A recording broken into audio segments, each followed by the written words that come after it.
Take a slow breath. Let the day go. Let the lights go down wherever you are, and let your shoulders settle into the bed beneath you. The evening ahead is one of those evenings that asks nothing of you except your company and the gift of being curious for a few hours about a world that was real once and is no longer. If you are the kind of person who has ever found yourself drawn to vanished summers, to long evenings in well-staffed houses by the sea, to the quiet rituals of a household whose business was hospitality on a scale the present has nearly forgotten how to imagine, then you are in the right place tonight. Let me take you to a cottage on the cliffs above the Atlantic in the summer of 1896. Let me take you there gently, in the way that a guest is taken to a house where the rooms have been prepared and the bell will shortly ring for dressing. Will you come with me? Close your eyes and let your mind drift back almost 130 years to a particular Tuesday in the middle of August, on the cliffs above Newport, Rhode Island, when the late afternoon light was beginning to lengthen along the lawns of the great summer houses, and the carriages were beginning to gather the evening's dinner guests from along the length of Bellevue Avenue. Picture this, wherever you happen to be listening from tonight, whether that is a city or a small town or a quiet road in the countryside, whether that is in America or in Britain or in any of the further countries this voice now travels to, there will once have been, in some closer or further part of the world from where you are, a season at which the wealthy families of your region took themselves to a quieter and prettier place for some weeks of summer rest. The places had their own names and their own moods.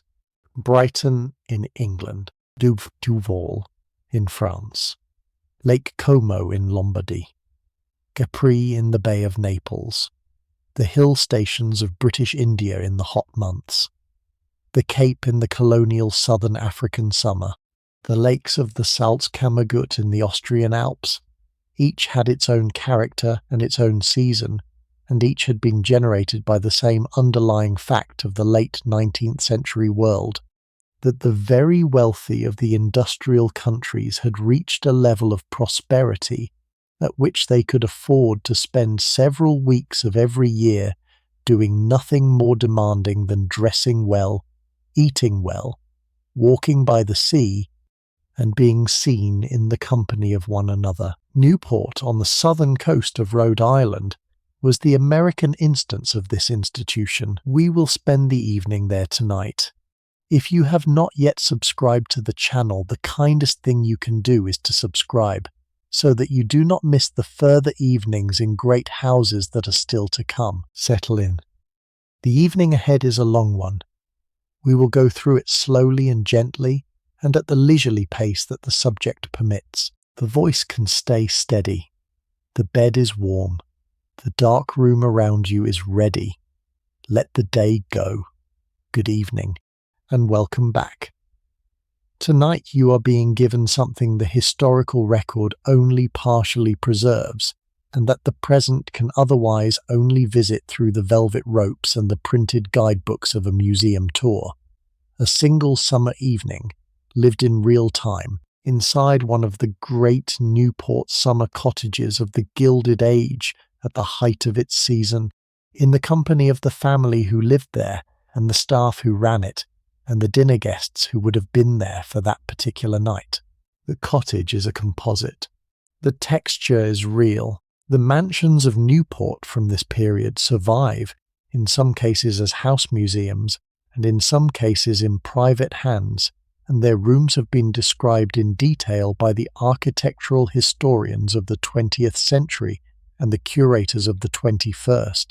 The household pattern from that era is documented in considerable detail by the diaries and memoirs and household account books that have survived. The Tuesday evening you are about to share is an evening of the kind any number of the great cottages would have been having that week of that summer, and any number of the families who lived in them would have recognized the rhythm as their own. The specific names of the family and the specific names of the staff are composite. The world the evening takes place inside is one any guest from that era would have known well.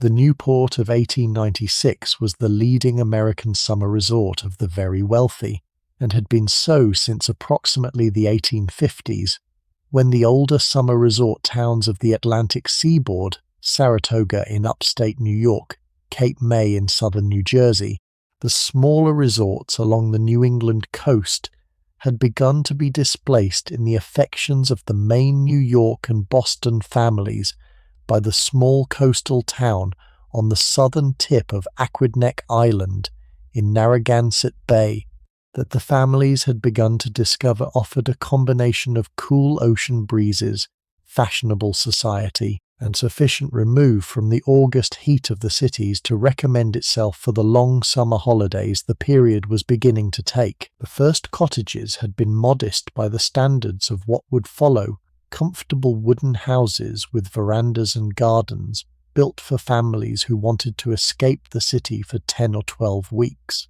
The cottages had grown larger as the century had advanced, and as the fortunes of the American industrial families had reached scales that the older mercantile fortunes of the 18th century had not approached.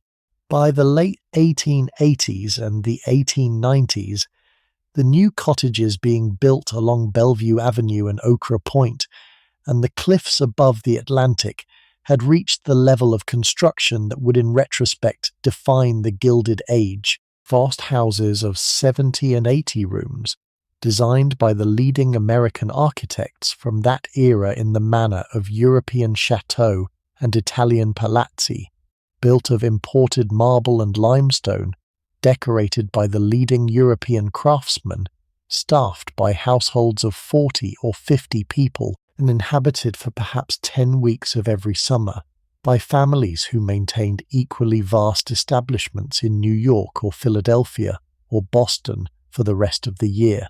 The summer cottage of this period was not in any meaningful sense a cottage. The word had survived from the earlier period of more modest summer houses, and the very wealthy of the 1890s had retained it with a certain self-aware irony. The houses were palaces. The families who lived in them maintained the older word as a private joke about the institution they had become. The particular cottage you are going to spend the evening in tonight is one of the newer ones, completed 2 summers before, in the summer of 1894, in its 3rd full season of family occupation. It stands on the cliffs at the eastern edge of the town, on a property of perhaps 13 acres that runs from Bellevue Avenue on the inland side to the cliff edge above the Atlantic on the seaward side, with formal lawns and gardens between the house and the cliff walk that follows the edge of the property along the ocean. The house is built of Indiana limestone with a foundation of Massachusetts granite, in the manner of an Italian Renaissance palazzo on the European model, with 70 rooms across 4 stories and a basement service level that contains the kitchens and the staff quarters and the utility rooms a house of this size requires. The front entrance is on the inland side, under a porte-cochere of carved limestone, with a circular drive in front of it. The main reception rooms occupy the central block of the ground floor and open through tall French windows onto the seaward terrace, which gives the dominant view of the Atlantic. The family bedrooms occupy the floor above, and the guest bedrooms the floor above that.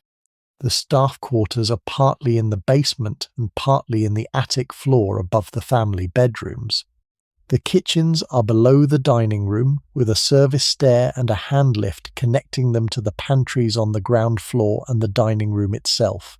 The leading architects of the house are New York names the period would have recognized, although for the purposes of the evening tonight you will not need to remember them. The leading craftsmen who decorated the interiors were brought from Paris and Vienna and Florence. The main rooms were designed by the firm responsible for many of the great Newport cottages from that era, and have been described in the architectural press of the time as the most accomplished Gilded Age interiors yet executed on the American eastern seaboard. The house had cost, by the most reliable estimates, between $5 and $6 million to build and furnish, which in the value from that era represented a sum that perhaps 50 American families could have considered spending, and that perhaps 20 had in fact spent on their Newport cottages by 1896. The family who own it are one of the leading industrial families from that era. They are part of the inner circle of the Newport summer colony. Their cottage is in the front rank of the cottages. The evening you are about to share is a representative August evening of their second full season. You are arriving for dinner. Your carriage has come the short distance along Bellevue Avenue from the property where you have been staying with friends for the last few days. The drive is the late afternoon drive of a Newport summer evening, with the air beginning to cool from the heat of the day, and the long shadows of the elms beginning to stretch along the road, and the sound of other carriages audible in the distance both in front of you and behind. Bellevue Avenue at this hour of a Tuesday afternoon in August is in the gentle stir of the pre-dinner movement of the resort, with the carriages of the dinner parties of the evening being conveyed between the cottages along the central north-south line of the avenue, and the carriages of the family members of each household moving on their own errands of the late afternoon, and the occasional bicycle of one of the younger members of the resort weaving among the larger vehicles. The avenue is the main thoroughfare of the Gilded Age Newport, and its character at this particular hour of a summer afternoon is one of the recognizable textures of the season. The gate of the cottage you are approaching is a tall pair of wrought iron gates between limestone pillars, opened by the gatekeeper as your carriage approaches. The gatekeeper is a man of perhaps 50 in the dark uniform of the household, in the practised manner of his office, who has been watching the avenue in the earlier hours, and has recognized your carriage from the description that the butler had given him at the start of the afternoon. He raises his hat. He swings the gates open. He stands aside as the carriage passes through. He will close the gates again behind you. He will keep his position at the gatehouse over the remainder of the evening, in the long pattern of his working day, registering the arrivals and the departures and providing the first impression of the household that each guest receives at the moment of entering the property. Mucha, the drive curves through the trees of the property for perhaps 150 yards before the house comes into view. The trees are the established trees of the property, a mixture of the older elms and oaks that had been on the site before the new house was built, supplemented by the new plantings that the landscape architect had specified for the project, and that are now in their third summer of growth. The drive itself is laid in pale crushed shell that the coastal estates of New England maintained as the main carriage surface from that era, with a distinct sound that the carriage wheels produce on the shell being one of the recognizable acoustic textures of arrival at a Newport cottage. The drive passes through a small formal garden of clipped boxwood on either side, beyond which the main lawns of the property extend toward the cliff edge. The light at this hour falls in the long horizontal manner of the late afternoon, with the shadows of the trees stretching far along the drive and the lawns, and the bright stretches of the open sun illuminating the flower beds and the carved stone urns that are placed along the central axis. The house comes into view at the curve of the drive. The central facade is the inland elevation, with the porte-cochere at its centre and the symmetrical wings extending to either side. The facade is the colour of warm cream in the late sun, the Indiana limestone reaching the soft gold tint that the western light produces in the afternoon hours, with the carved limestone trim around the windows and the doors giving the elevation the formal Italian Renaissance character that the architects had specified. The roof is of pale slate, with the small dormers of the attic floor visible above the main cornice. The chimneys are of the same limestone as the facade, with their small carved caps in the manner of the Italian palazzi the elevation has been modelled on. The windows are tall and many. The facade is impressive without being overwhelming, in the considered manner of the better Gilded Age architects from that era whose work had been the central achievement of the Newport season. The seaward side is invisible from the drive, but you can hear the Atlantic in the distance, beyond the building, in the long, slow rhythm of the late afternoon swell. The carriage stops under the porte-cochere. The porte-cochere is a tall arched structure of carved limestone, with columns supporting an arched ceiling and a tiled floor of pale stone, large enough to admit a 4-horse carriage and to permit the carriage door to be opened with the guests sheltered from the weather. The door of the carriage is opened by a footman in the dark green livery of the household. He is a man of his middle 30s in the proper evening livery from that era, with the white gloves and the polished black shoes of his office. He bows. He offers a hand to assist your descent. You step down. The front door of the house is opened by the butler. You are at the threshold. The dinner you are joining tonight will assemble in the drawing room before the bell at 8, with perhaps 14 at table, when the procession into the dining room begins. The master of the house will be presiding. He is in his early 60s, the senior living member of one of the great American industrial fortunes from that era, a man who has spent his working life building and managing the businesses his father established, and who is now in the phase of his life at which the management has passed to his sons and the chief occupation of his summer is the running of the cottage and the social institutions of the Newport season. His wife is in her late 50s, the mistress of the cottage, and the leading social hostess of the family across both the New York winter and the Newport summer. A woman whose Tuesday dinners are one of the institutions of the Newport season, and whose attention to the management of the household is what makes the institution function. Their married daughter is here with her husband, in their late 30s, who have a smaller cottage of their own, a quarter-mile up the avenue, but who are dining here tonight. Their unmarried son is in residence for the summer, a young man of 24 working in the family business in New York during the year, and spending the summer at the cottage with his parents. The house guests at the moment include a New York couple who are staying for 2 weeks of the season, an English visitor of considerable family and modest fortune, who is being shown around the Gilded Age summer resorts by his American hosts and is in his 4th week at the cottage, and a younger unmarried woman of perhaps 25, who is a cousin of the family on the wife's side and is here for August. The dinner tonight has been augmented by 3 further couples coming in from nearby cottages, a New York banking family of the older Knickerbocker class who summer at Otra Point, a New England industrial family who have built a more modest cottage on Narragansett Avenue, and a younger couple of the newer Newport set who are spending the summer in a rented house and are being introduced by the master and mistress into the inner circle. You will not need to remember most of these people. You will encounter them in the way any guest at a Newport dinner of this period might encounter them,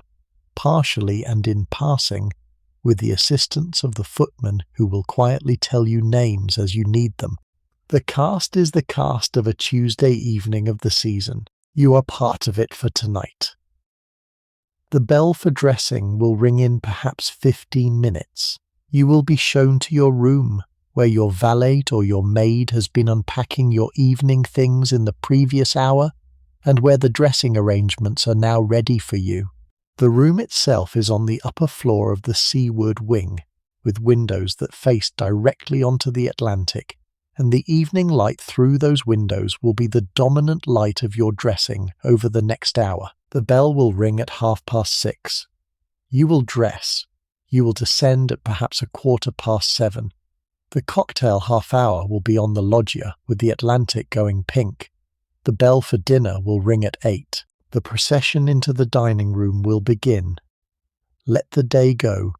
You are at a Newport cottage on a Tuesday in August 1896, at the height of the summer season, in second full year of one of the great new houses of the Gilded Age, on an evening that history will not in any sense record, because the evening is a representative one, and the lives being lived in it are the private lives that the social calendar from that era was made up of. Let me take you upstairs.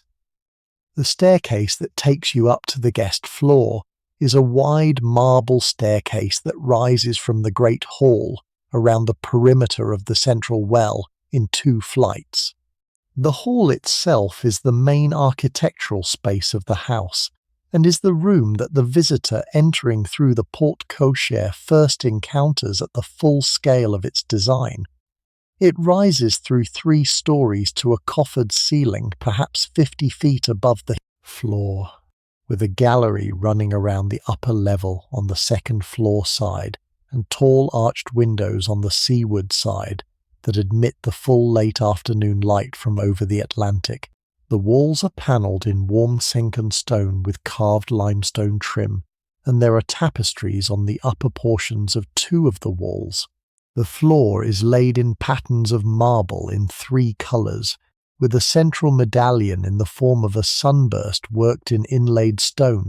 The hall is intended to receive the guest at the moment of arrival, and to register, in the visitor's first impression, the scale and the seriousness of the household they are entering. It does its work. You stand in the hall for the briefest moment as the butler indicates the staircase.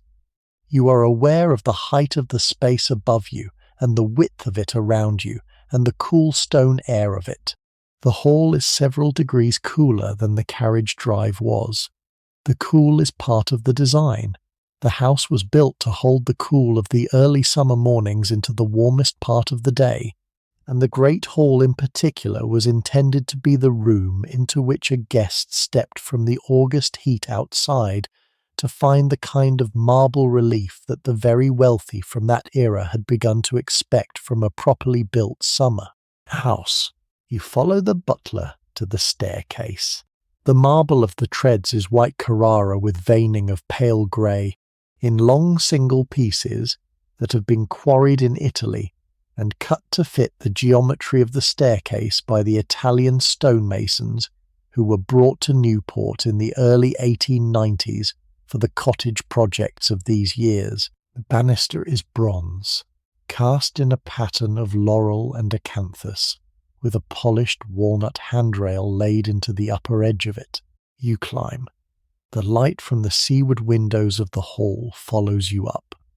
The Atlantic beyond the windows is visible in glimpses as you ascend the dark blue line of it, where the gardens of the property meet the cliff edge, the lighter blue of the sky above it, the white movements of the late afternoon sailing boats in the distance. At the first floor, the staircase landing opens onto the gallery that runs around the hall, and the central corridor of the family bedroom floor leads off it on the inland side. You continue up. The second flight is narrower than the first, and the marble is a slightly warmer cream colour, which the architects have used to mark the transition from the family floor to the guest floor above. The staircase ends at a smaller landing, with a carved stone arch leading into the corridor of the guest wing. The butler indicates the corridor. You walk along it. The corridor is panelled in painted wood, with the doors of the guest rooms set at intervals along it, and small inset paintings of Italian landscapes hung between the doors. The carpet underfoot is a soft Persian runner in reds and blues. The butler stops at the third door on the seaward side. He opens it. He says in the practised voice of his office that your things have been laid out and the maid will return in 15 minutes to assist with the dressing. He withdraws. You are alone in the room.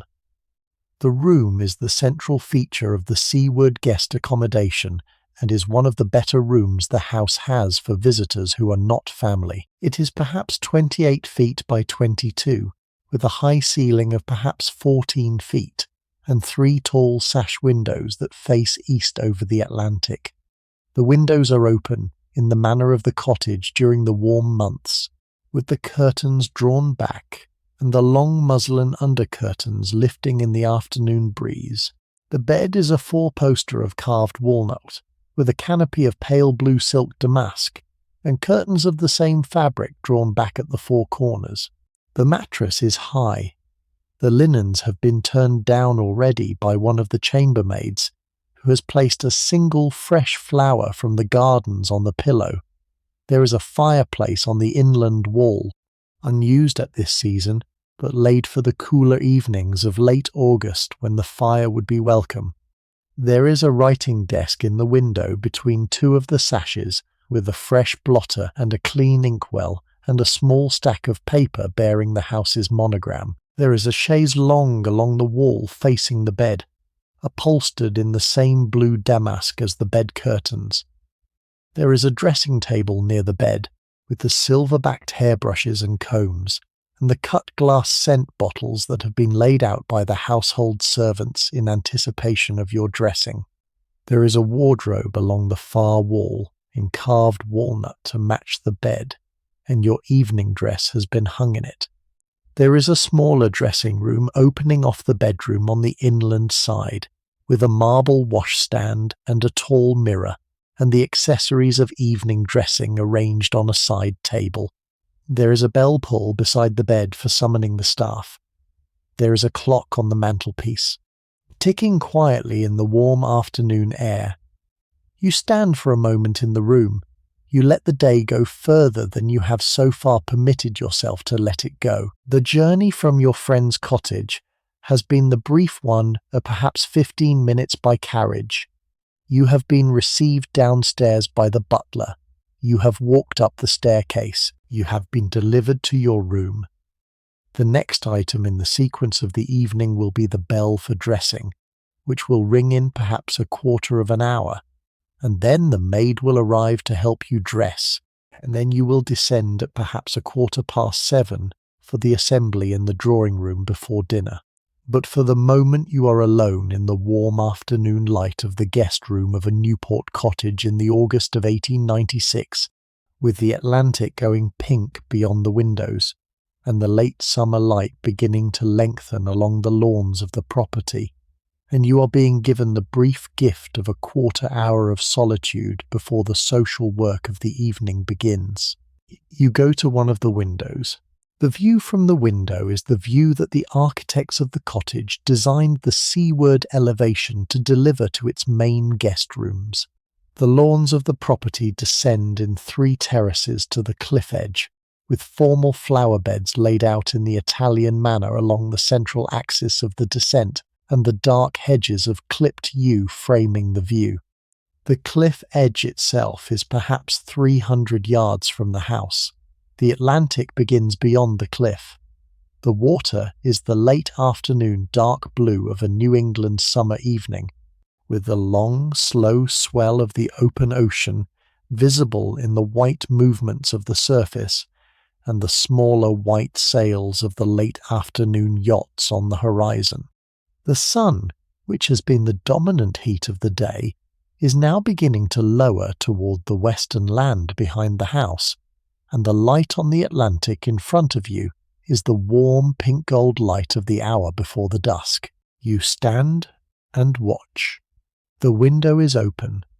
The breeze that comes through it is cool and salt-scented, and carries the faint sound of the Atlantic, which is the dominant sound of the property, and which the family who built this cottage selected the site for. The sound of the Atlantic is the constant background of every room of the seaward side of the house. You will hear it through the evening, in the cocktail hour on the loggia, and in the dining room, and in the drawing room, and in the late hour on the terrace when the dinner has finished. You will hear it tonight when you have come back up to this room and have undressed and have climbed into the high bed and have lain down, You will fall asleep tonight to the sound of the Atlantic. That is part of what you have come for. The bell rings. It is a soft chime rather than a clanging announcement, a small bronze bell on the lower landing that the under-butler strikes at the half hour to give the guests the signal that the dressing portion of the evening has begun. You hear it through the door of your room. You step back from the window. A moment later, there is a knock at the door, and the maid enters. She is a young woman of perhaps 23, in the black dress and white apron and cap of the household, and she has been assigned to attend you during your stay at the cottage. She has unpacked your things this afternoon. She has laid out your evening dress on the chaise. She knows where everything is. She enters the room with the practiced quiet of a household servant from that era, who has been trained in the institutions of dressing service that the very wealthy of the late 19th century maintained, and who is expert in the quiet movements of her office. She is one of the chambermaids of the household rather than a senior lady's maid, in the proper sense, the senior lady's maid of the cottage being permanently attached to the mistress and not therefore available to assist the house guests. The chambermaids of the household had been trained in the dressing service that the house guest service requires, and the one assigned to you tonight is one of the more experienced of them, in her third season at the cottage. She had come to the household in 1894 at the age of 20, from a small town in upstate New York, through the New York domestic agency that the housekeeper of the cottage employed for the engagement of the seasonal staff. Her family had been farmers of moderate prosperity who had wished her to take a position in a respectable household for the years before her marriage, and the position at the cottage had been considered by them as one of the better placements available. She had been at the cottage over the previous 2 summers and the 2 New York winters in the family's town house, and she had developed the quiet competence at her office that the experienced chambermaid of a great household acquires. She is in the proper black dress of the evening service. Her hair is pulled back under the white cap of her uniform. Her hands are clean and her apron is fresh. She is, in her own quiet way, one of the working professionals of the household, in the lower middle rank of the staff hierarchy, but in the considerable competence of someone who has been doing her work well for several years. She greets you. She asks whether you would prefer to begin with the bath or with the hair. You select the bath. She moves to the dressing room to prepare it.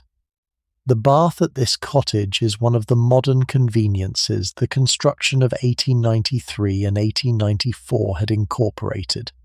A proper bathroom of marble with a fitted bath and the hot and cold running water that the main new cottages from that era had begun to install over the previous decade. The marble bath had been imported from Italy, and the fittings of polished brass had been made in Birmingham in England. The hot water came from the central system in the basement that supplied the bathrooms of the main rooms. The bath at this hour fills with hot water in perhaps 4 minutes. The maid adds the additional things the household provides, a measure of the rose-scented bath salts that the housekeeper had been ordering from one of the New York perfumers, a soft sponge, a stack of warm towels from the airing cupboard. She returns to the bedroom and tells you the bath is ready. You undress in the bedroom with her assistance. The afternoon dress in which you had arrived comes off. The petticoats come off. The corset of the daytime is loosened and laid aside. The chemise is removed. You step into the dressing room and into the bath. The hot water is at the right temperature. The maid withdraws to the bedroom to prepare the things for the dressing. The bath itself is the private interval of the dressing hour, in which you are alone with the warm water and the rose-scented air and the high window of the dressing room above the bath. The window faces east toward the Atlantic, in the same orientation as the bedroom windows beyond the dressing room. The light through it is the late afternoon light. You let your body settle into the hot water. You let the day's travel and arrival go further into the bath. You stay for perhaps 8 minutes. You stand, you step out. You wrap yourself in one of the warm towels. You dry. The maid returns at the bell pull you have given. She begins the proper dressing work. She brings the long silk stockings of the evening. She brings the fresh chemise of the evening. She brings the proper evening corset, which is the lighter one of the formal corsets the period maintained, and which is more flexibly laced than the daytime version. She fastens the corset behind you. She brings the petticoats first, the cotton under petticoat, then the silk over petticoat.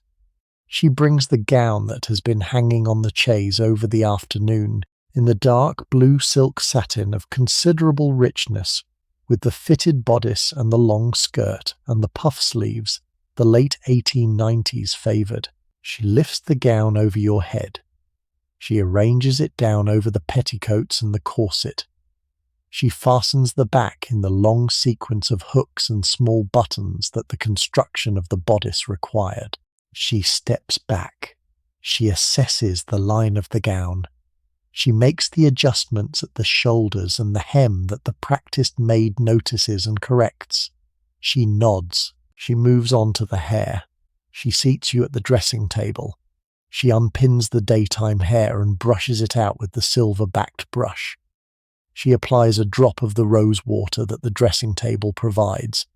She begins the upswept dressing in the style of the late 1890s, working the hair into the main waves from that era and securing it with the combs and the pins that the small velvet-lined box on the dressing table holds.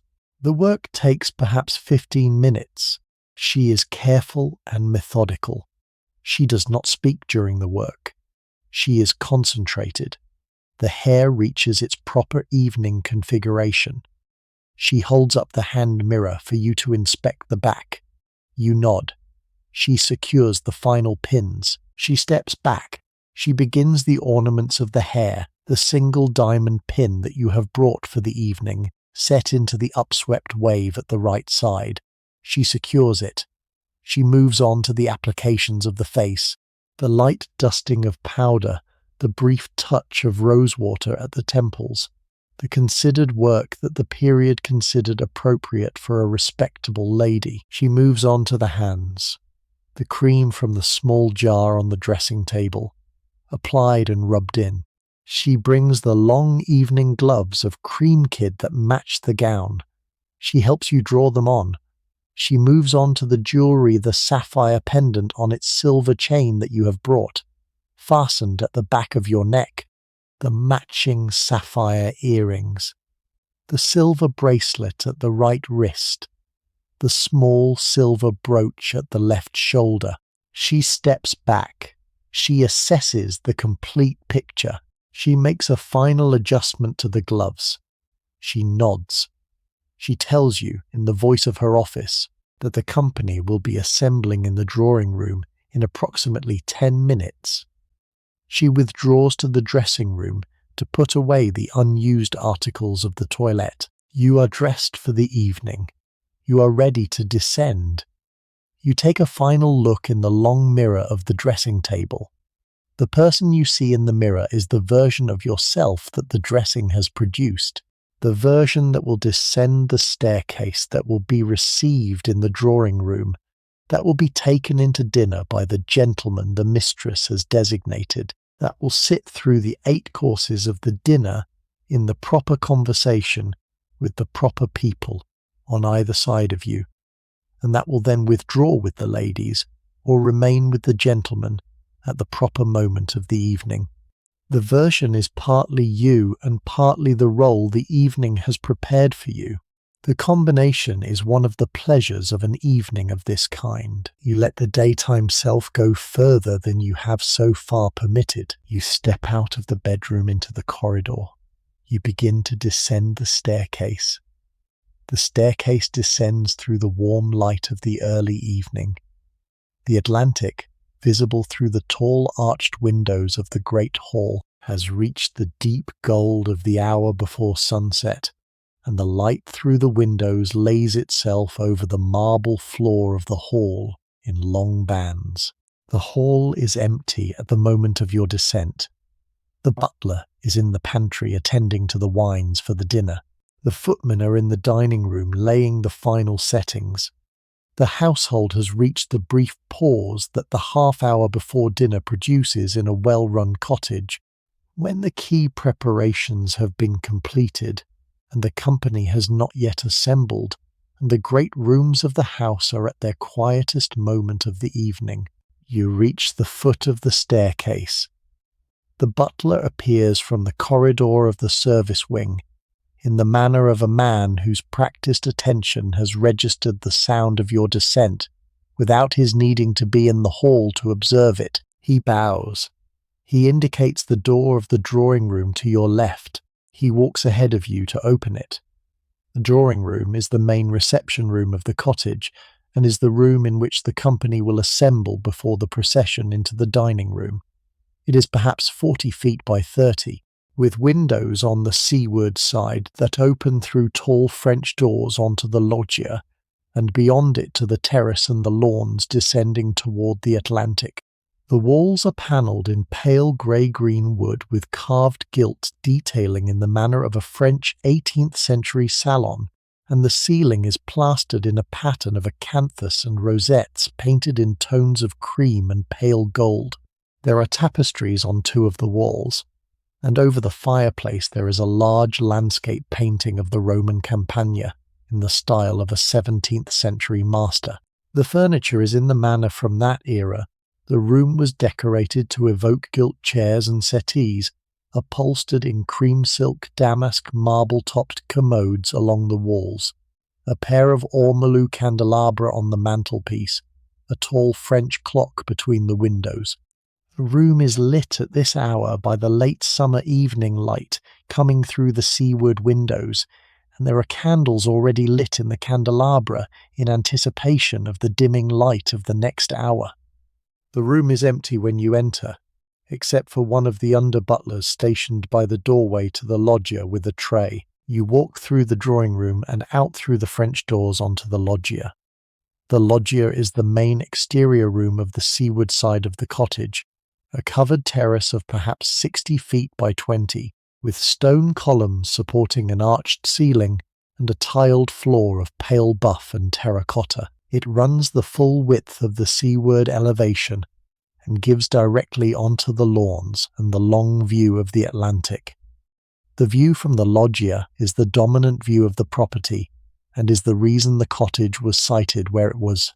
The Atlantic is now in the deep golden rose of the hour of the sunset, with the long swell of the late afternoon settling into the quieter pattern of the evening, and the first lights of the small lighthouse at the point visible over the water. The breeze is from the sea, cool and salt-scented. The loggia is at a temperature several degrees pleasanter than the lawns beyond it. The under-butler with the tray approaches you. He offers you a glass of champagne. You take one. You move to the edge of the loggia. You stand for a moment in the company of yourself, with the Atlantic in front of you and the cottage behind you, and the half-hour of cocktail conversation about to begin. The master of the cottage joins the group on the loggia at the half-hour. He is a man of his early 60s, in evening dress of the American formal cut, with white hair and a careful demeanour, and the easy social presence of a man who has been the host of large evenings over many decades. He is the senior living member of one of the great industrial fortunes from that era, and he has spent the working portion of his life building and managing the businesses his father had founded in the 1850s. He is now at the phase of his life at which the main day-to-day management has passed to his elder sons in New York, and he has taken up the role of senior partner whose attention to the larger questions of the firm is more strategic than operational. He spends the summer at Newport and the autumn and spring in New York, and the winter in the warmer climates that his physician has been recommending over the last few years. He is in good health for his age, has been over the previous decade, and is in the comfortable middle phase of an active retirement that the very wealthy of the late 19th century had been developing into an institution of its own. He greets you with the careful courtesy he gives to all his house guests. He inquires whether you have everything you need for your stay. He asks the name of the family with whom you have been visiting before coming to the cottage and offers a brief remark about them. He moves through the practiced opening rituals of host and guest with the easy familiarity of a man who has performed them many thousands of times. He stays with the group at the edge of the loggia for several minutes. The English visitor turns the conversation to a recent article in one of the New York papers about the new electric lighting that had been installed at one of the Fifth Avenue cottages during the previous winter, in which the host had reported considerable satisfaction with the system and had recommended it for the main rooms of the great houses. The master of the cottage takes up the subject with the practiced interest of a host whose own cottage has not yet adopted electric lighting, and who has been considering the question over the earlier seasons. He says that the system had been considered for the cottage during the construction in 1893 and 1894, that the architects had laid the main rooms out with the possibility of subsequent conversion in mind, and that the household had nevertheless decided at the time of the completion to retain the candles and the gas fittings that had been the standard arrangement of the great houses from that era. He says that the central reason for the decision had been the quality of the light. The electric lighting of the mid-1890s was, in his assessment, a harsher light than the candlelight, and the main interiors of the cottage had been designed for the warmer register of the older system. He says that he has been watching the developments at the houses that have installed the new system, and that he is open to the possibility of an eventual conversion when the technology has been refined further. The English visitor agrees that the question is one of the chief decisions a household of this scale has to consider in the period of the new technologies. The conversation moves to the broader question of the new technologies that the late 1890s were producing at considerable rate. The telephone, which had been installed in the leading Newport cottages over the previous 5 years, and which the cottage tonight had received in 1895. The new electric lighting that one of the rival cottages had adopted. The new motor cars that were beginning to appear in the main cities, and that the New York papers had been writing about with increasing attention. The new typewriters that the master's New York office had adopted 3 years before, and that had altered the manner of the correspondence the firm conducted. The new bicycles that the younger members of the Newport set had taken up with considerable enthusiasm over the earlier summers, and that the more conservative older members had been observing with the quiet amusement that new things produce in older people. The master of the cottage takes a tolerant view of the new technologies.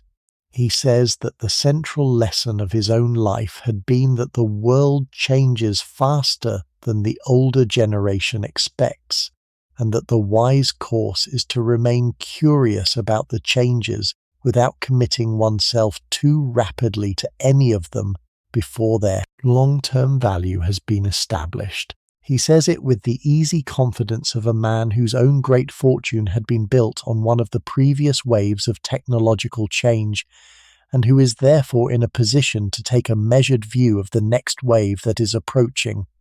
The mistress at the doorway of the drawing room catches the eye of the butler at the front door of the room in the practiced signal that the company is now substantially assembled, and that the final preparations of the dining room can be confirmed. The butler nods and slips through into the central hall. The master of the cottage moves from your group to the next group along the loggia, in the practiced distribution of his attention that the protocol of the cocktail hour requires. You are left at the edge of the loggia with the English visitor and the New York banker's wife who has now joined you. The conversation continues in the lighter register that the master's departure has produced. The New York banker's wife is a woman of her late 50s in a gown of dark blue silk with a high collar of cream lace and a string of dark sapphires at her throat. She is the senior lady of the dinner tonight by the social register, and is in the position of being the main female guest whom the master of the cottage will be taking in to dinner. She has been one of the leading members of the inner circle of the Newport season since the early 1870s, when her husband had been one of the younger partners in the leading banking house, and they had taken their first cottage in the older modest style from that era. She has watched the transformation of the resort through the intervening quarter-century from the cottage settlement of the post-Civil War years to the institution of the Gilded Age summer palace it has now become.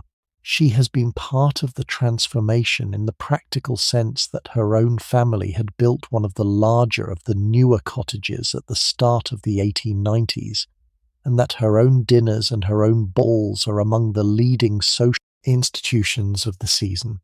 She greets you with the careful warmth of a senior hostess, whose practiced attention to a younger guest is one of the marks of her social accomplishment.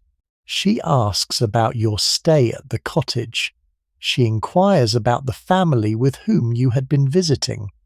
She tells you a small considered story about the cottage you are at tonight, about an occasion she had been at the previous summer, when the mistress had organized a charity benefit at the property for the orphanage in the lower part of the town, in which several $1,000s had been raised during an evening of considerable accomplishment.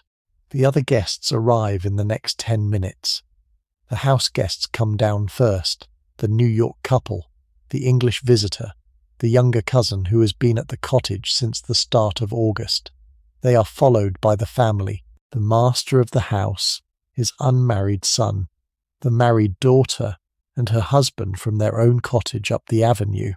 They are followed by the dinner guests arriving from the other cottages, the New York banking couple from Ocho Point, the New England industrialist and his wife from Narragansett Avenue, the younger couple of the newer set who are spending the summer in the rented house. Each arrival is registered by the butler at the door of the drawing room, who announces the names in the practiced voice of his office. Each guest is received by the mistress of the cottage in the manner the protocols of the evening require. The company gradually distributes itself over the drawing room and the loggia in the clusters of 3 and 4 that the cocktail hour produces, with the under-butlers moving among them with the champagne and the canapes that the kitchens have sent up. The conversation has the texture of a Newport summer evening, the weather over the previous week, the quiet movements of the season, the news from New York, the question of whom one had seen at Bailey's Beach that morning, the dinner the Astors had given on Saturday, the ball the Belmonts would be giving on Friday. You stand at the edge of the loggia with the English visitor, a man of perhaps 45, whom the household has been showing around the Newport summer resorts for the previous 4 weeks, and who is approaching the end of his stay. He is in evening dress in the English style, with the dark tailcoat and white waistcoat of London rather than the slightly different American cut, and he is in the relaxed conversational manner of an English gentleman who has been a house guest long enough to have absorbed the rhythms of the cottage, and has reached the easy familiarity that the 4th week of a visit produces. He says that he has been finding the Gilded Age summer resort of America an institution he had not been prepared for. He says that he has visited the great country houses of England and the chateau of the French aristocracy and the palazzi of the Italian noblemen, and that none of those institutions had quite prepared him for the scale of Newport. The English country house, he says, is a year-round establishment in which a family lives for most of the year and to which they retreat from London in the winter and at the weekends. The Newport cottage is a different institution. The family who own this house, he says, live here for perhaps 10 weeks every summer. The house is shut for the other 42 weeks of the year. The staff are largely paid retainers who come up from New York at the start of the season and go down again at the end.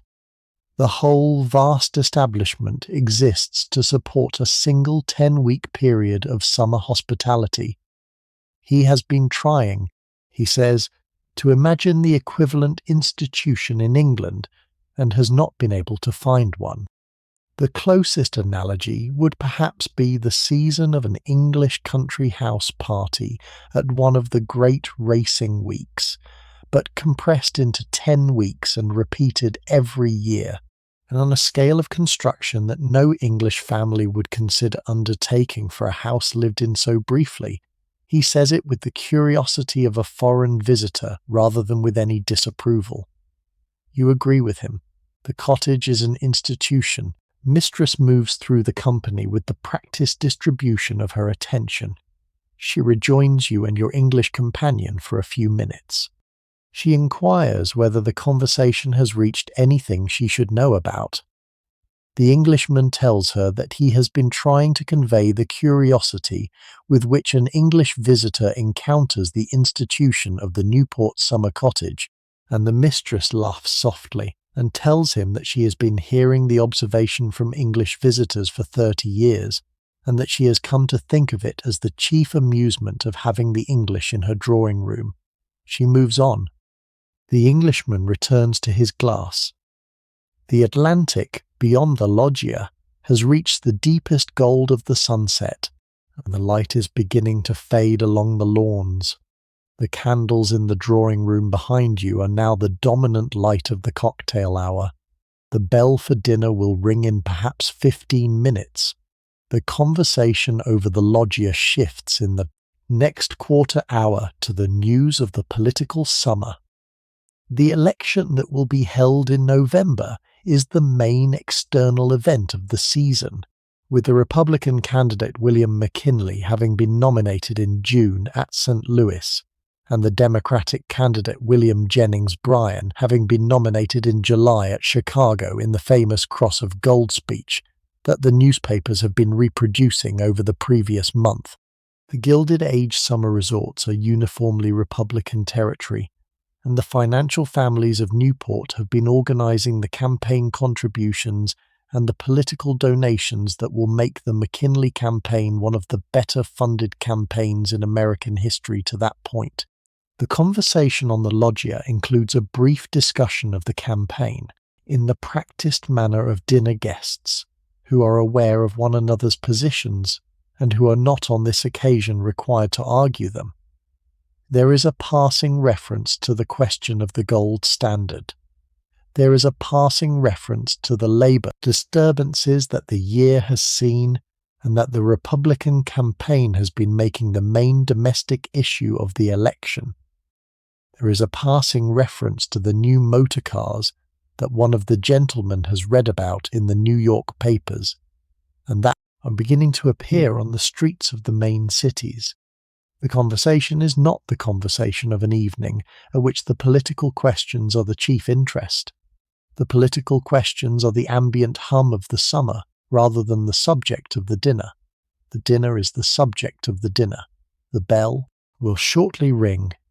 The bell for dinner rings at 8:01.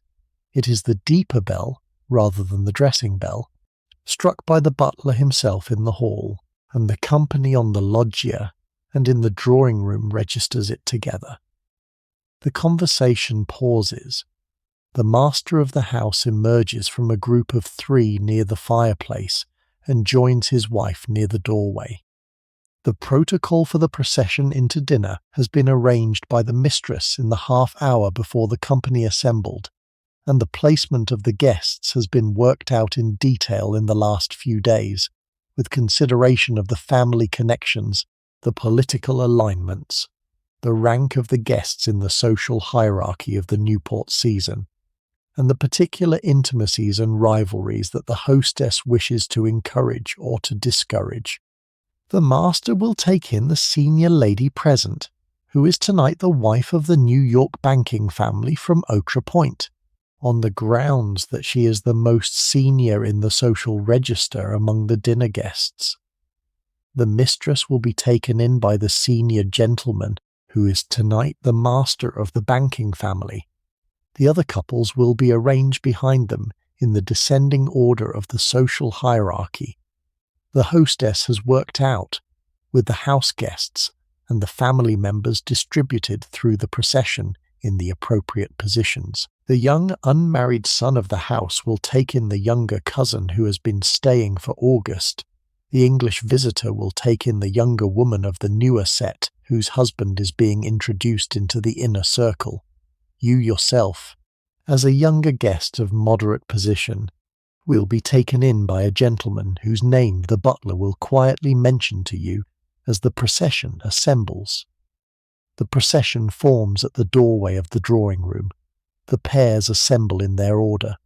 The butler precedes the procession with the practised quiet of his office. The mistress comes last with the senior gentleman. The pairs walk through the great hall, around the south side of the central well, and into the dining room through its double doors, which are now open, and through which the warm light of the dining room beyond is visible. The walk is perhaps 30 yards.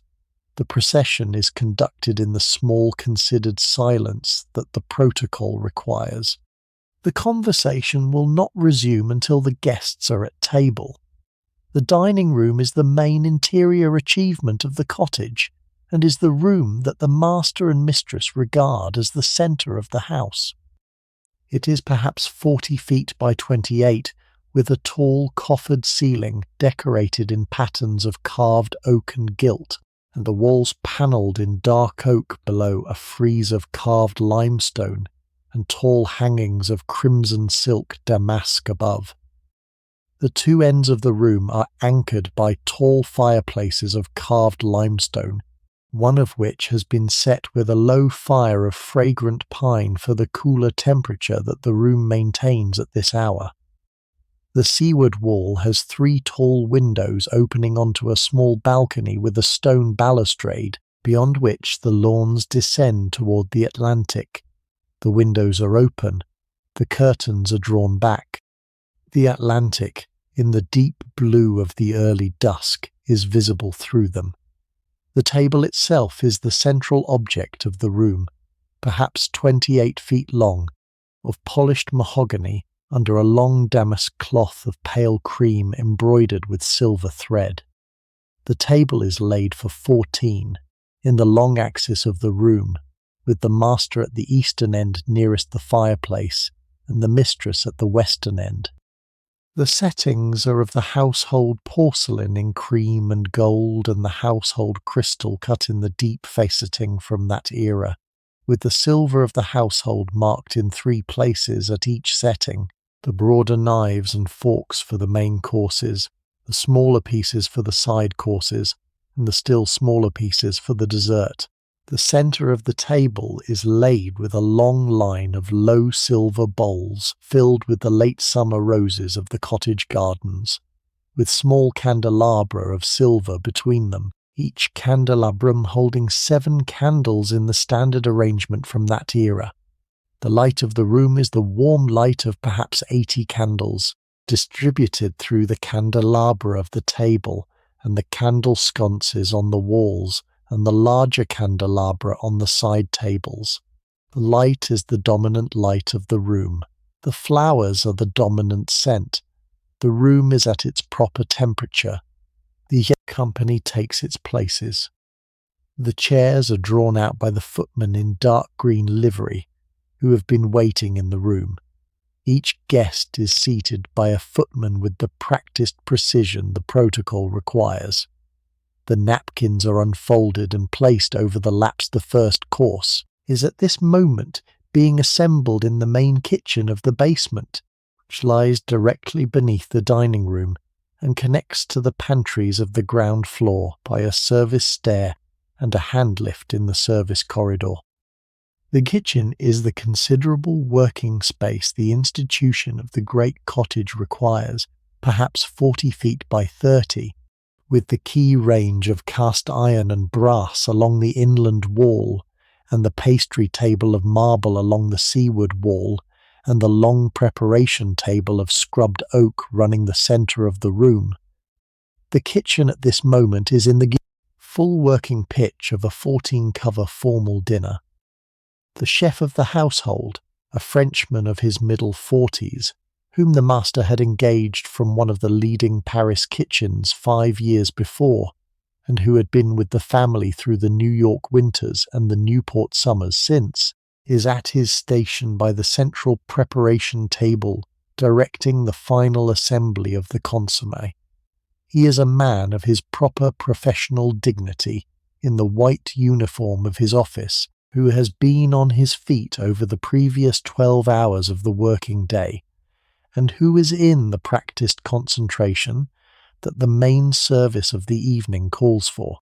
The undercooks at the range are reducing the sauces for the entree and the meat course. The pastry cook at the marble table is finishing the accompaniments of the salad course.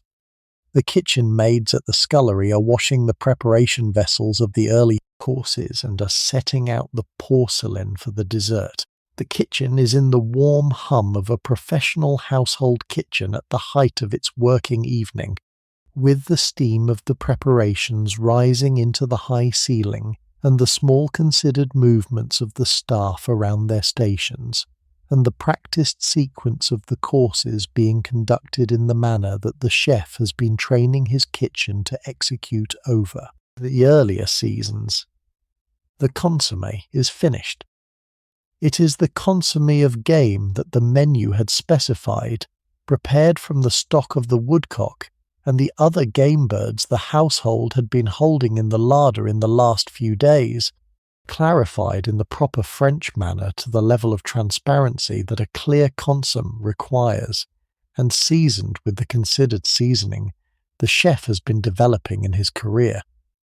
It is ladled into the fine porcelain cups of the consomme service, which are placed on the household silver salvers in the proper arrangement for the upstairs service. The under-butler in the corridor between the kitchen and the service stair carries the loaded salver up the stair and through the pantry to the dining-room doorway, where the footmen are waiting to receive it. The consommé is brought into the dining-room. The first course is served, a clear consommé of game in fine porcelain cups with the household monogram, accompanied by a side dish of cheese straws and a thin slice of lemon.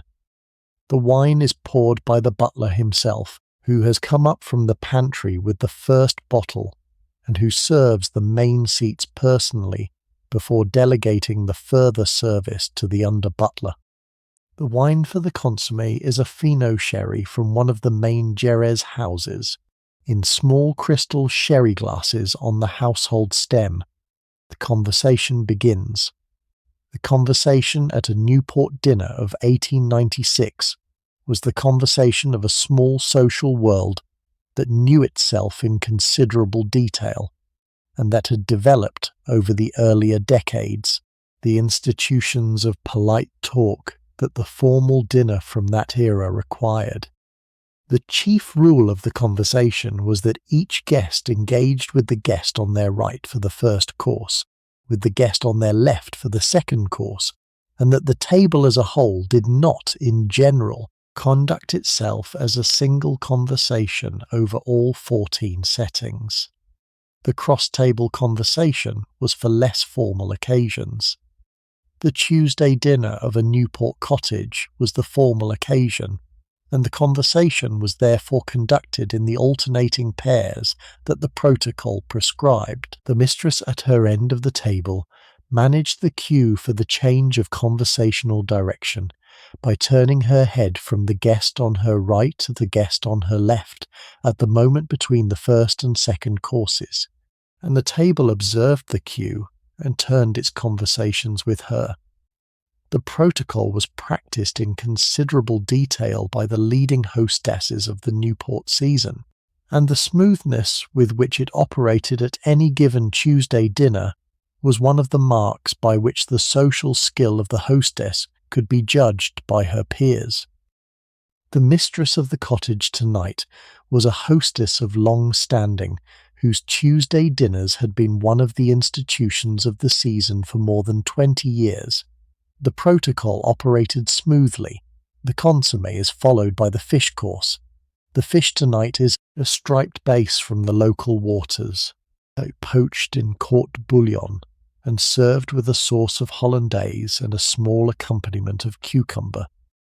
The base has been brought up that afternoon from the fish market at the lower end of Long Wharf, where the morning's catch from the local boats had been the key item, and the cook had selected it himself in the company of the undercook who would prepare it. The fish course is served on the household porcelain in the fish pattern, with the small fish knives and forks of the household silver that are kept for this purpose. The wine for the fish is a white Burgundy from the Côte d'Or, a Meursault of perhaps a 4-year vintage that the master of the house had selected from the cellar that afternoon. The wine is poured by the butler. The conversation turns from the senior lady's right to the senior lady's left, in the queue from the mistress's end of the table. The fish course occupies perhaps 18 minutes of the dinner. You are sitting between two gentlemen, in the placement the hostess has worked out for you. The gentleman on your right is the master of the New York banking family from Oaktree Point, a man of perhaps 60 in evening dress of the older and more formal cut, with white hair and a careful manner of speech, and a courteous deflection of conversational pressure that the formal dinner has trained him to maintain over decades of public life. He asks you about your friends with whom you have been staying. He asks how long you will remain at Newport. He asks where you have been for the summer otherwise. The conversation is the conversation of polite acquaintance rather than of any sustained subject. You answer in the corresponding manner. The wine is the central pleasure of the course. The fish is well prepared.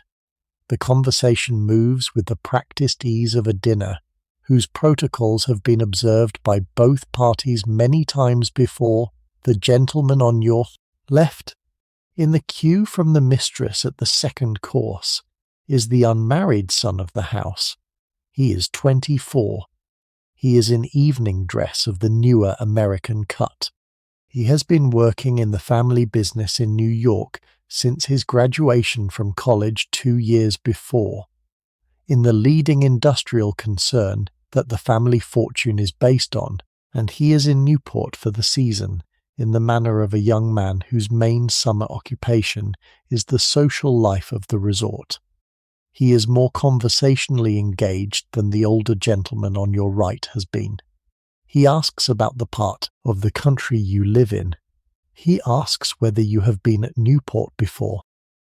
He tells you that he has been at the cottage since the start of July and will remain until the middle of September, and that the season this year has been one of the more pleasant of the last several.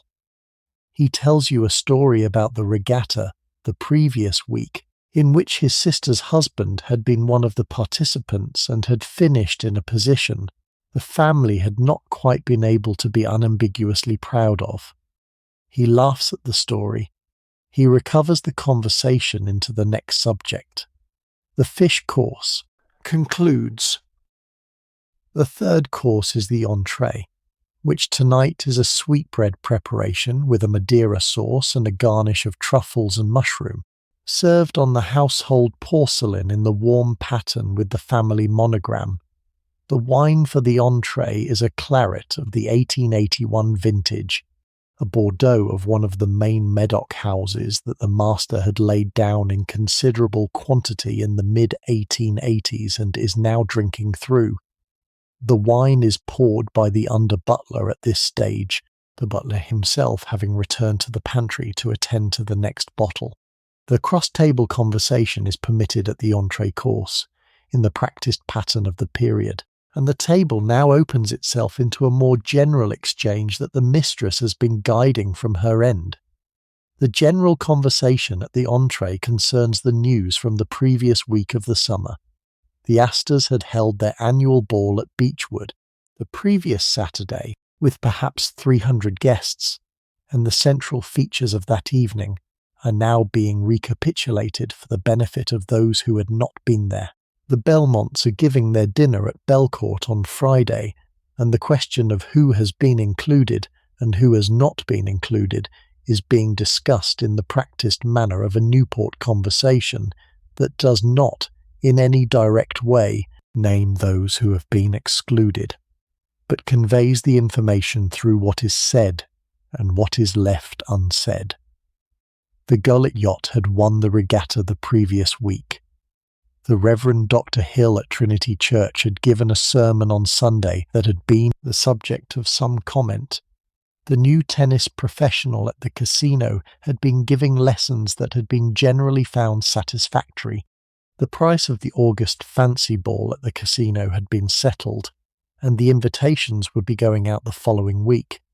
The conversation moves through these subjects with the practiced ease of a society that has been holding these conversations over the previous 20 seasons, and has developed the rhythm of them into something the participants can perform almost without conscious attention. You are listening to the conversation from your position in the middle of the table. The light from the candelabra is warm on the silver, and the porcelain. The Atlantic, through the open windows beyond the table, has gone into the deep dark of the early night, with the first stars appearing in the lighter sky above it. The Madeira sauce on the sweetbread is excellent. The wine in your glass is the colour of dark garnet and tastes of cassis and tobacco and the warm earth of a French summer 15 years before. The conversation is the pleasant background of a table that is at ease with itself. You realise, in the private way that such recognitions arrive, that you have been at the dinner for perhaps 45 minutes, and that the dinner is one of the pleasanter dinners you have been at this summer. The household has produced an evening of considerable polish, without producing anything that the polish has rendered uncomfortable. The cottage is operating at the precise level of formality that the protocols of the Newport season require, no more rigid and no less. The mistress is a hostess of unusual accomplishment. The master is a host of corresponding ease. The fourth course is the meat course. The meat tonight is saddle of lamb from one of the small farms of the Rhode Island countryside, roasted with garlic and rosemary, and served with a sauce of its own juices, and a garnish of small new potatoes from the cottage gardens. The accompanying vegetables are peas and beans of the late August harvest, prepared in the French manner with butter and a small reduction of stock. The lamb is served on the household porcelain in the larger pattern, with the appropriate silver. The wine for the lamb is a second claret of the same vintage as the first, but a different house, a slightly more robust Medoc of considerable depth. The conversation at the lamb course returns to the alternating pairs in the queue from the mistress. You turn to your right. The banker on your right asks you what has brought you to Newport for this part of the summer. You answer. He tells you that he has been coming to Newport since the early 1870s, when the cottages had been considerably smaller and the institution of the summer season had been simpler than it has now become, and that he is one of perhaps 24 members of the inner circle of the resort, who can remember the earlier years from personal experience. He says that the change in scale of the cottages has been the main transformation of the resort during his time, with the older wooden houses of the 1860s and 1870s having been progressively replaced by the great stone palaces of the 1880s and 1890s, and the social institutions of the resort having grown to match the scale of the construction. He says that the change has been both a gain and a loss, in the manner that such transformations usually are, a gain in the architectural distinction of the resort and the formality of its hospitality, a loss in the easier and more domestic quality of the earlier seasons, when the cottages had been the size of comfortable family houses, rather than the size of European palaces.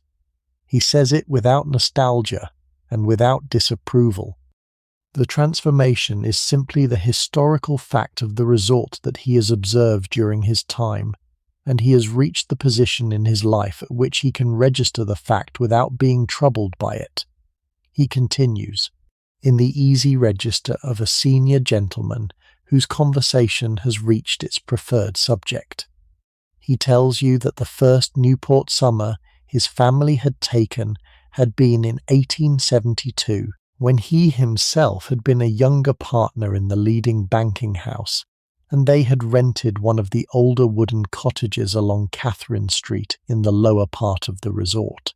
The cottage they had taken had been a comfortable wooden house of perhaps 15 rooms, with a wide veranda and a small garden, and they had been there for the 8 weeks of the summer with their 2 young children and a household staff of perhaps 6 persons. The summer had cost them, by his memory, perhaps $1,500 in rent and another $3,000 in the expenses of the household, and they had considered it a considerable outlay for a working banking family of the period. The resort had then been a smaller and quieter institution. The leading social events had been the dinners and the dances and the occasional balls of the older families, conducted in the comfortable register of the older wooden cottages, with the Pinky assembled from the perhaps 40 or 50 families who had then constituted the inner circle. The afternoons had been spent on the rocks at the cliff edge or in the small sailing of the inner harbour. The mornings had been spent on the porches with the newspapers. The institution had been a small, pleasant version of what it would become. He tells you that the change had begun in the late 1870s, when the first of the new stone cottages had been built on Bellevue Avenue by one of the New York railroad families and had inaugurated the practice of larger construction that the next 2 decades had developed. The first of the new houses had then been the largest at the resort and had been considered, in its time, a considerable extension of what a summer cottage should be, with its 30 rooms and its stone construction and its formal gardens. It had been followed by other cottages of comparable scale in the early 1880s. The 1880s had been the decade of progressive enlargement. The early 1890s had been the decade at which the scale of the new construction had reached its present level, with the great cottages of 50 and 60 and 70 rooms now being completed in the main building seasons. He tells you that the cottage you are dining at tonight is one of the latest of the new construction and is, by his assessment, one of the better designed of the new houses, with the architects having given it a more considered formal coherence than some of the rival houses of the same scale. He approves of the cottage. He has been at it many times before. He turns the conversation to the subject of the main music event of the previous week, which had been a concert at the casino that he and his wife had attended. The lamb course occupies perhaps 22 minutes of the dinner. The plates are cleared by the footman with the practised quiet of the household service. The 5th course is the game course, which tonight is woodcock that had been shipped down from one of the main sporting estates in the last few days and had been hung in the larder for the proper period before being roasted on toast in the standard manner of the late 19th century formal dinner. The woodcock is served on the household porcelain in the game pattern, with a side accompaniment of bread sauce and a garnish of watercress. The wine for the game is a Burgundy from the Côte de Beaune of considerable distinction. The conversation turns to the left, in the cue from the mistress, and you are with the unmarried son of the house again. The young man tells you that he has been thinking, over the earlier weeks of the season, about the future of his own life, and that he has not yet entirely settled the question of what he wishes to do with it. He is the heir of his father's leading industrial concern, but is the third of 3 sons. of whom the elder two are already in positions of considerable responsibility in the family business and have been preparing for the eventual succession over the previous 15 years. The third son's role in the family enterprise has been less precisely defined and is more dependent on what he himself selects over the next several years.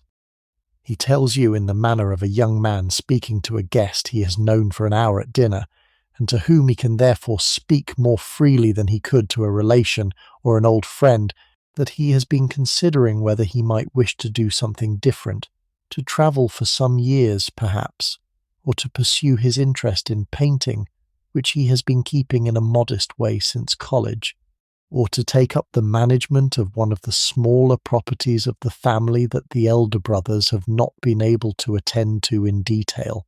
He says it with the casual ease of a young man whose financial position is such that he can consider the question without urgency. He is the third son of a great fortune. The choices available to him are unusually broad. He is in the process of considering them. You listen. You ask the kind of question a guest at dinner can usefully ask. You inquire about the painting. He tells you, with the mild self-deprecation of a young man speaking of his own minor talent, that he has been painting watercolours of the Newport coast over the earlier summers, and that he has reached the level of modest competence that an amateur can reach with regular practice, and that does not, in his own assessment, indicate any particular gift. He says that he likes the doing of it more than the having done it, which is a quality he understands. The more serious painters say is the main sign of the wrong sort of relationship to one's work. He laughs at himself. He moves the conversation on. The woodcock is excellent. The wine is excellent. The candles on the table have burned down by perhaps an inch since the company sat down and are now in the warm middle phase of the dinner. The mistress, from her end of the table, has been observing the room through the courses with the practised attention of a hostess who is reading the subtle signals of a 14-person dinner, the volume of the conversation in each pair, the pleasure on the faces of the guests, the precision of the service, the rhythm of the courses, the temperature of the room. All is operating as she intends. She nods briefly to the butler. The next course is brought in. The sixth course is the salad. The salad tonight is a composition of garden lettuces from the cottage's own kitchen garden, with a vinaigrette of white wine vinegar and walnut oil, accompanied by small fingers of bread, spread with a paste of anchovy and butter. The salad is served on the household porcelain in the salad pattern with the appropriate forks. The wine for the salad, at a formal dinner of the period, was either omitted or was an additional pour of the previous wine, and tonight is the second. The salad course is the brief interval of the dinner, occupying perhaps 10 minutes only, and serving as the palate refreshment between the main meat courses and the dessert that will follow. The conversation at the salad is permitted to remain in the left side configuration of the game course, in the cue from the mistress. You continue the conversation with the unmarried son. He asks you, in the lighter register of the salad interval, whether you have any view about the new motor cars he has been reading about in the papers. He says he has not himself seen one. He has read that perhaps 400 have been made in the country to date, that there are now several manufacturers in the eastern cities producing them at a modest scale, and that the central feature of them seems to be a considerable amount of noise and a certain unreliability of operation. He says that his father has expressed no interest in acquiring one, and that his elder brothers are similarly indifferent.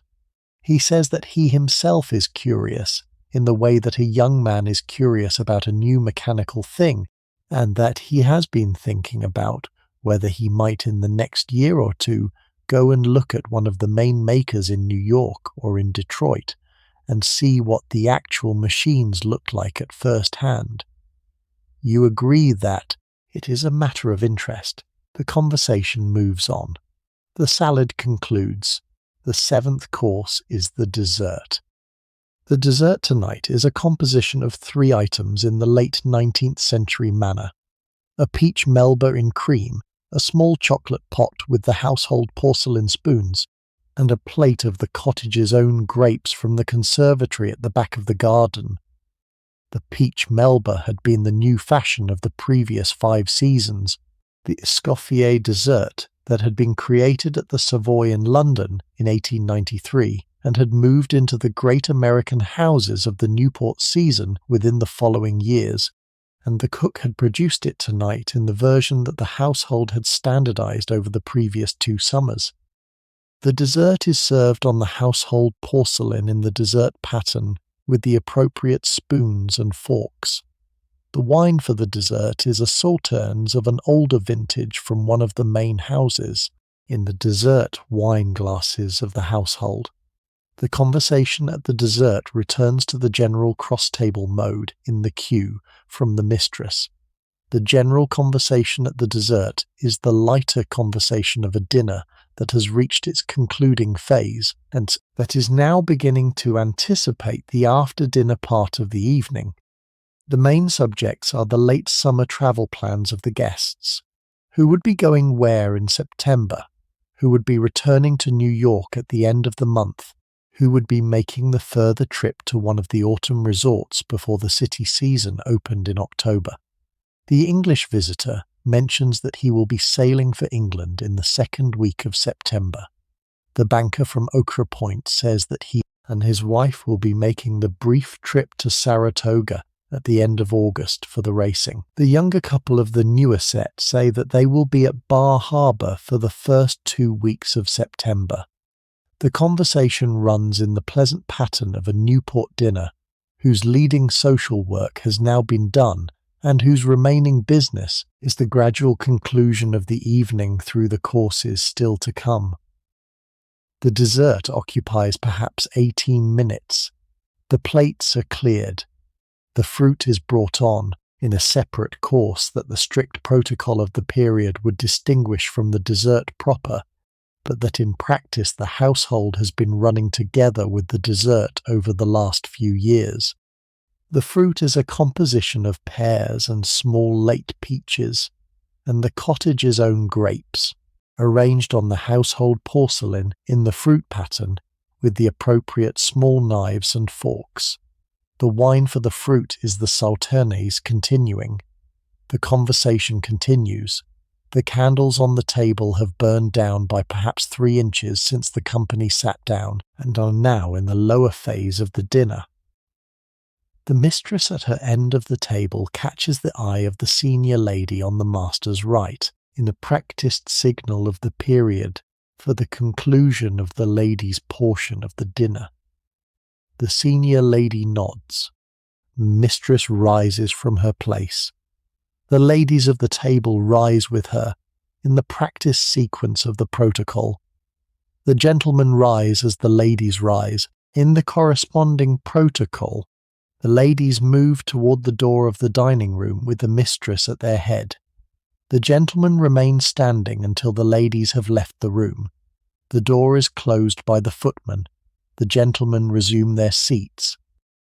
The withdrawal of the ladies after dinner was the institution of the late 19th century formal dinner that divided the company into the separate male and female social spheres for the half-hour or so of the after-dinner conversation, the men remaining at table with the port and the cigars, and the conversation that was thought to be in some way unsuitable for mixed company, the ladies withdrawing to the drawing-room or the boudoir, or a smaller saloon for the coffee and the lighter conversation that the period considered appropriate for them. The institution had been declining slowly over the previous decades in the more progressive households, with the after-dinner separation being kept shorter or in some cases abandoned altogether. But in the formal Newport dinner of 1896 the protocol was still being maintained in its standard form, and the mistress at this cottage was a hostess of the older school who preferred the protocols to be observed in detail. The withdrawal would last perhaps 35 minutes, during which the gentlemen would have their port and cigars at the table, and the ladies would have their coffee in the drawing room, and the two parties would then reunite in the drawing room for the lighter portion of the evening that would conclude the dinner. The gentlemen settle back into their seats. The master moves down the table to take a place nearer the centre, and the gentlemen redistribute themselves into the new configuration. The footmen bring the port and the decanters of the lighter dessert wines and the cigars in their proper boxes. The port is a vintage of perhaps 15 years from one of the main Oporto houses, in the household port decanters of cut crystal. It is poured by the master himself, who has taken over the office of the main pourer for this portion of the evening, in the practised manner that the protocol calls for. The cigars are offered around, several of the gentlemen accept. The room takes on the quieter and more masculine character that the after-dinner portion produces, with the smoke of the cigars beginning to gather in the warm air above the table, and the deeper register of the male voices replacing the lighter mixed conversation that had filled the room during the dinner.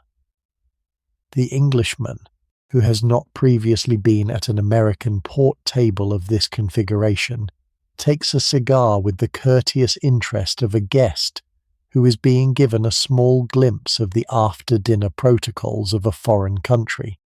The cigars are the long Cuban cigars of the main Havana houses, in the cedar boxes that the household maintains in the master's smoking room, and that have been brought into the dining room for the after-dinner service. The cigars are clipped and offered around. The lighter is brought by the under-butler. The first draws are taken. The smoke gathers above the table in the pale blue layer that good cigars produce. The Englishman remarks that the cigars are excellent and that he had not anticipated the quality. The master replies that the supply has been arranged through the New York merchant who attends to the cellar generally, and that the household has retained the relationship over many years. The conversation moves to the question of Cuba, which the New York papers have been writing about with increasing attention in connection with the colonial insurrection that has been progressing on the island across the previous year, and that the United States government has been considering whether to involve itself in. The master gives a measured assessment. He says that the Cuban question is one of the matters that the next president will be required to attend to, and that the main financial interests of New York would prefer that the question be handled with maximum of restraint and the minimum of military involvement. He says it with the practiced authority of a man whose own family had been involved in the Cuban sugar trade for the earlier decades, and who has a personal financial interest in the stability of the island. The conversation moves from Cuba to the broader question of American foreign policy in the late 19th century. The country had been over the earlier decades in the key phase of its continental expansion, with the closing of the western frontier having been formally declared by the Census Bureau in 1890, and the corresponding question of what the next phase of American activity should be having been the subject of considerable political and intellectual discussion in the period since. The arguments at the table tonight reproduce the larger national conversation in the private register of a dinner among the leading participants. The master of the cottage takes a measured view. He says that the chief interest of the country is the further development of the internal economy, and that any external adventures should be undertaken only when they support that interest, rather than for their own sake. The banker takes a slightly more expansive view. He says that the country has reached the scale at which it would be appropriate to develop a more active international presence, that the great European powers had been doing similarly for decades, and that the question is not whether the country should engage abroad, but how. The New England industrialist takes a more cautious view. He says that the country has done well by avoiding the entanglements that the European powers had been pulling themselves into, and that the central lesson of the previous century is that the geographical separation has been one of the chief advantages of the American position. The Englishman listens with the courteous attention of a foreign guest who is being given access to the private register of the leading American debate of the period. The discussion of foreign policy continues for perhaps 15 minutes. The smoke of the cigars has gathered more thickly above the table. The port has gone around the table once and is on its second circulation. The candles on the table have burned down by another half-inch and are now in the warmer middle register. The conversation moves from foreign policy to the question of the new industrial combinations that the late 1890s have been producing at considerable rate. The main industries of the country had been progressively concentrating into the larger combinations of the previous decade: the steel, the railroads, the oil, the sugar, the meat packing, the manufactured goods, in which the smaller firms had been bought up or driven out by the larger ones, and the main economic activity of the country had reached the scale that had not previously been seen in any industrial economy. The men at the table tonight had been the leading participants in the concentration. The master of the cottage had been one of the architects of the steel combination of the last few years. The banker had been one of the main financiers of the combinations throughout the entire industry. The New England industrialist had been part of the textile concentration in his own industry. The conversation moves through the combinations in the practiced easy manner of men who have made the combinations together and who are now in the phase of their lives at which they can take a long view of the work they have done.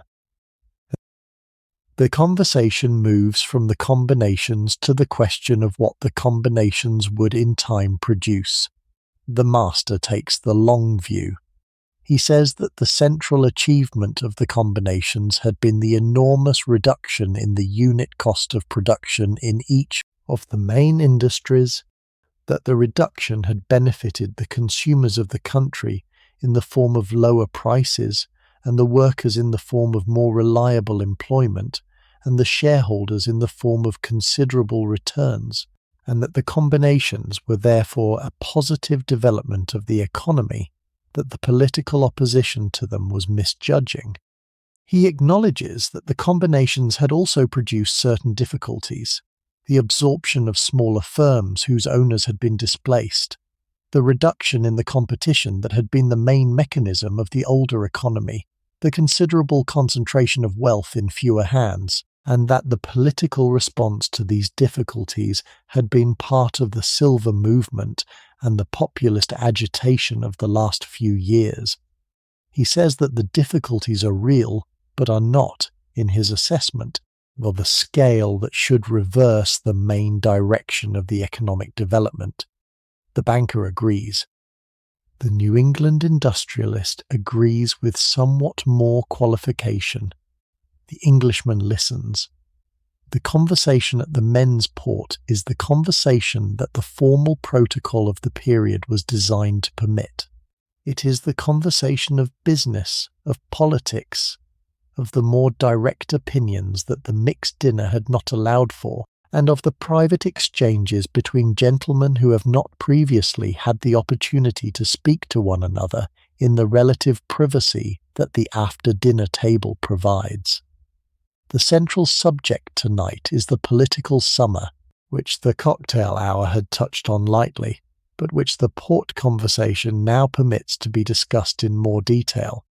The McKinley campaign, the Bryan campaign, the question of the gold standard, the prospects for the election in November, the political alignments of the financial families of New York, the position of the Republican machine in the swing states of the Midwest. The conversation moves through these subjects with the practiced familiarity of men who are personally and substantially involved in the political arrangements of the period, and who are speaking to one another in the private register that their actual involvement permits, You listen rather than speak.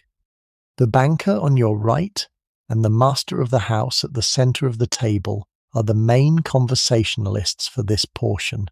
The banker is one of the main organizers of the McKinley Campaign Finance in New York. The master of the house has been one of the main contributors. The conversation between them is the conversation of two men who are personally responsible, in considerable measure, for the political outcome the country will reach in November. They are speaking about it in the practiced easy manner of men who have been making these arrangements together over the previous 20 years and who do not, between themselves, need to spell out what they mean. The English visitor on the other side of the table is listening with the attentive courtesy of a foreign guest who is being given access to a conversation that would not, in his own country, be conducted in front of him. You are listening with the corresponding attention. The conversation moves from the campaign to the question of the labour disturbances of the year. The previous summer had seen the Pullman strike that had been broken by federal troops, and that had been the central labour event of the previous decade.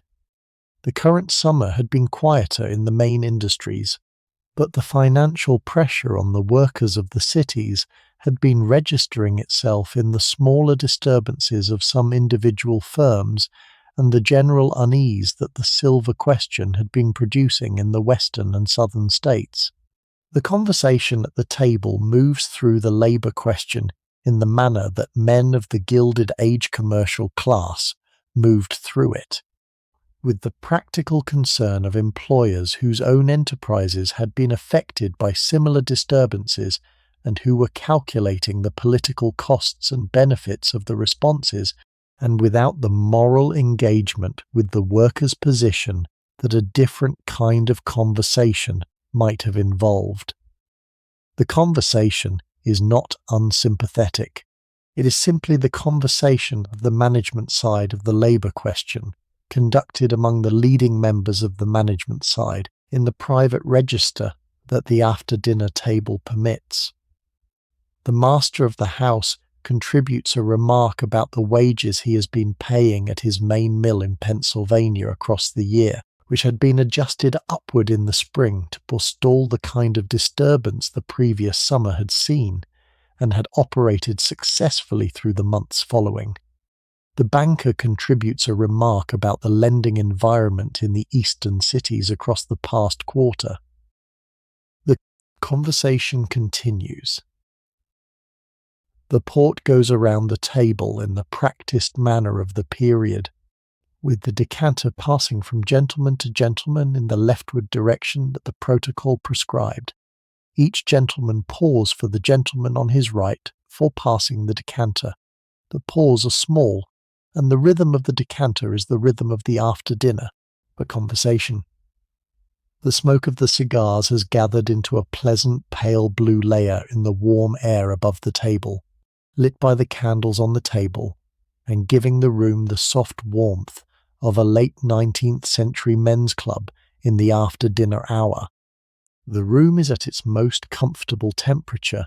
The conversation is at its most settled register. The evening has reached the small, pleasant middle hour at which the work of the dinner has been done, and the work of the after-dinner reunion has not yet begun. And the gentlemen of the company are permitting themselves the brief interval of the port and the cigars before they will rise and rejoin the ladies in the drawing-room. The master, after perhaps 35 minutes at the port, looks down the table and meets the eye of the senior gentleman. The senior gentleman nods. The master pushes back his chair and rises. The other gentlemen rise with him. The cigars are stubbed in the ashtrays the footmen have brought. The port glasses are set down on the table.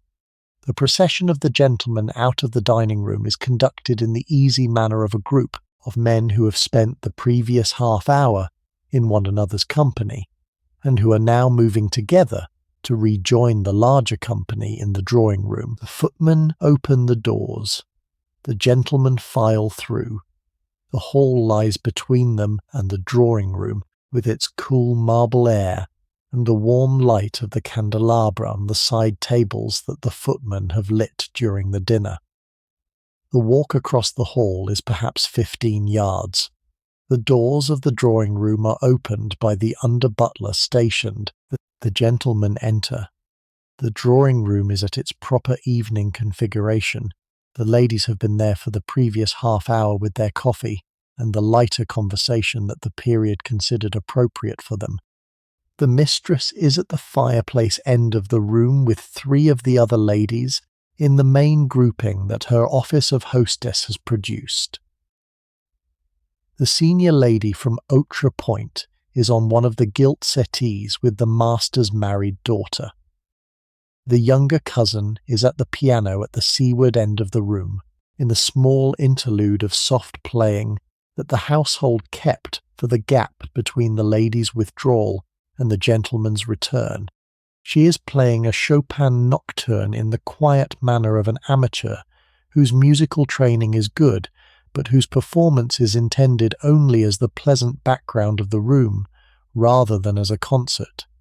The English visitor's hostess is on the settee opposite, the senior lady. The younger woman of the newer set is by the seaward windows looking out at the dark Atlantic, with her hostess gently keeping her company. The room is at the warm, low candlelight of the evening, with perhaps a dozen of the wall sconces lit, and the candelabra on the side tables and on the mantel. The room has the particular pleasant character that a drawing-room reaches in the late phase of a successful dinner, with the leading social work of the evening done and the lighter portion just beginning. The gentlemen enter and distribute themselves through the room in the practised, easy manner of the period. The master goes to his wife at the fireplace. The banker from Oka Point goes to join his wife on the settee. The English visitor goes to the seaward windows where the younger woman is standing. The unmarried son crosses the room to the piano and stands behind the cousin who is playing, in the easy manner of a brother cousin who has been in this position with her many times before. The other gentlemen take their places in the seating arrangements that the conversation produces. The under-butler at the door brings in fresh coffee for the ladies who had not yet taken theirs, and offers a small selection of cordials and brandies for the gentlemen. The room settles into the after-dinner conversation. The conversation in the drawing-room over the next hour is the conversation of a well-managed evening that has reached its concluding portion and is now being permitted to find its own level. The gentlemen who were at the port have largely set aside the political and business subjects of the men's table, and have moved into the lighter conversational mode that mixed company calls for. The ladies who were at the coffee have largely set aside the more domestic and personal subjects of the women's withdrawal, and are now ready to engage with the larger company.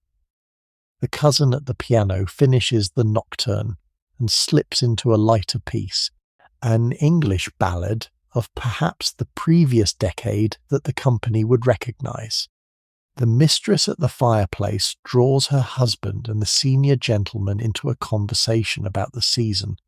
The senior lady on the settee draws the English visitor into a conversation about his impressions of America. The younger members of the company gather near the piano in the group that the lighter music permits.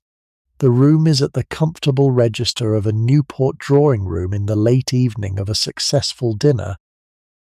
The music at the piano shifts after the English ballad to the waltz that had been the main dance music of the previous decade, a Strauss waltz of considerable popularity at the European resorts and the American assembly rooms, and the cousin plays it in the easy register that she has been keeping the after-dinner music in. The waltz is not, on this particular evening, an invitation to dance. There is no clear space in the room for the dancing, and the assembly is not of the kind that the dancing would be appropriate to. But the waltz is the music that the company recognizes, and several of the older ladies smile slightly at the recognition. The senior lady from Ochre Point remarks to her hostess that the waltz had been the main music of her own first season in New York in the 1850s, and that she remembers the particular setting in which she had first danced it. The hostess responds with the corresponding personal recollection from her own younger years. The conversation between the two senior ladies turns toward the private exchange of older friends who have known one another over decades and who have been keeping the running record of each other's memories through the period. The younger members of the company gather more closely around the piano. The unmarried son of the house stands behind his cousin in the easy position of family. The married daughter joins them. The younger woman of the newer set and her husband are drawn into the cluster by the music. The cousin shifts the music again, this time into a small medley of the popular Newport songs of the earlier seasons that the younger members of the resort would recognize from the smaller dances and entertainments of the period. The medley is played in the lighter register that the late evening drawing room calls for, with the cousin moving smoothly between the pieces in the considered manner of a musician who has been playing this kind of medley at this kind of gathering over many evenings. The younger members of the company stand around the piano in the easy pleasure of a group that has known one another well enough that the interludes of music do not require any further accompaniment from them. They listen. They make brief small remarks to one another between the pieces. They occasionally sing a phrase along with the music when the song reaches a familiar passage. They are at ease. The mistress of the cottage, from her position at the fireplace, has been observing the room with the practiced attention of a hostess who is conducting the conclusion of the evening. She notes that the senior lady has settled into her conversation with the English visitor's hostess. She notes that the master has settled into his conversation with the New England industrialist. She notes that the younger members are happily at the piano. She notes that the New York couple from the house guests have found their own conversation with the married daughter and her husband. The room is, by her assessment, in the proper distribution of conversational pleasure that a well-managed drawing room of the late hour calls for. She permits herself the brief interval of less active hostessing that this distribution allows. She remains in her position at the fireplace and continues her own conversation with the master and the senior gentleman, but she has released the more active attention that the early portion of the evening had required of her. She is in the position that a hostess of long experience reaches at the end of a successful evening, when the central work has been done and the concluding details can be left to look after themselves. You move to one of the gilt settees near the seaward windows, in the quiet movement of a guest who has been positioned at the dinner table, and is now permitted the freedom of the drawing room to find her own conversation. The seaward windows are open. The Atlantic, beyond them, is now in the full dark of the early night, with the lights of the small lighthouse at the point visible in the distance, and the lights of a steam yacht at anchor, perhaps half a mile offshore. The air through the windows is cool and salt-scented. The sound of the Atlantic is the constant background of the room, just audible beneath the conversation and the piano. You stand at the window for a moment. The English visitor joins you. He says that he has been waiting through the evening to ask you what you had thought of the dinner, and that he has reached the position in the visit at which he is curious to see Newport through the perception of another visitor rather than only through the perception of his American hosts. You answer in the considered manner the question calls for. You tell him that the dinner has been one of the pleasanter you have been at this summer, and that the cottage is operating at a level of practiced hospitality that you have not previously encountered. He says that he agrees with you. He says that he has been observing the household during the previous 4 weeks of his stay, and that he has come to admire the precision with which the institution is being run. He says that the mistress is a hostess of unusual accomplishment. You agree? The conversation between you and the Englishman moves into the lighter register that a window-side exchange permits. He tells you a little about his own background in the considered way that a guest tells another guest about himself across the second half of an evening. He is the second son of a baronet of moderate landed wealth in the West Country of England. He has been making the journey to America in the summer for the previous 3 years at the invitation of a New York family with whom his own family has long connections and has been seeing the leading American resorts of the Gilded Age in each of the 3 summers. He has been at Bar Harbor in 1894 and at Tuxedo Park in 1895 and is at Newport this year. He tells you that he has been finding the Newport season the most distinct of the 3, in the sense that the institution of the great cottage is the most fully developed here, and that the social arrangements have the most articulated character. He says that he will be returning to England in 3 weeks, and that he does not yet know whether he will return to America again, but that he has been giving thought to question over the previous fortnight as the end of his stay has approached. The conversation moves on. The mistress, from her position at the fireplace, has been observing the room through the after-dinner hour, with the practiced attention of a hostess who is conducting the conclusion of the evening. The cousin at the piano has finished the English ballad, and is now playing a piece by Mendelssohn in the lighter register that the company has settled into. The conversation throughout the room has reached the pleasant murmuring level that the late phase of a successful evening produces. The mistress catches the eye of the master across the room. The master nods. The mistress rises from the fireplace and moves through the room with the practiced distribution of her attention, exchanging a few words with each of the main conversational groups in the practiced manner of a hostess who is gently signalling the conclusion of the evening without yet bringing it to an end. She reaches you at the seaward windows.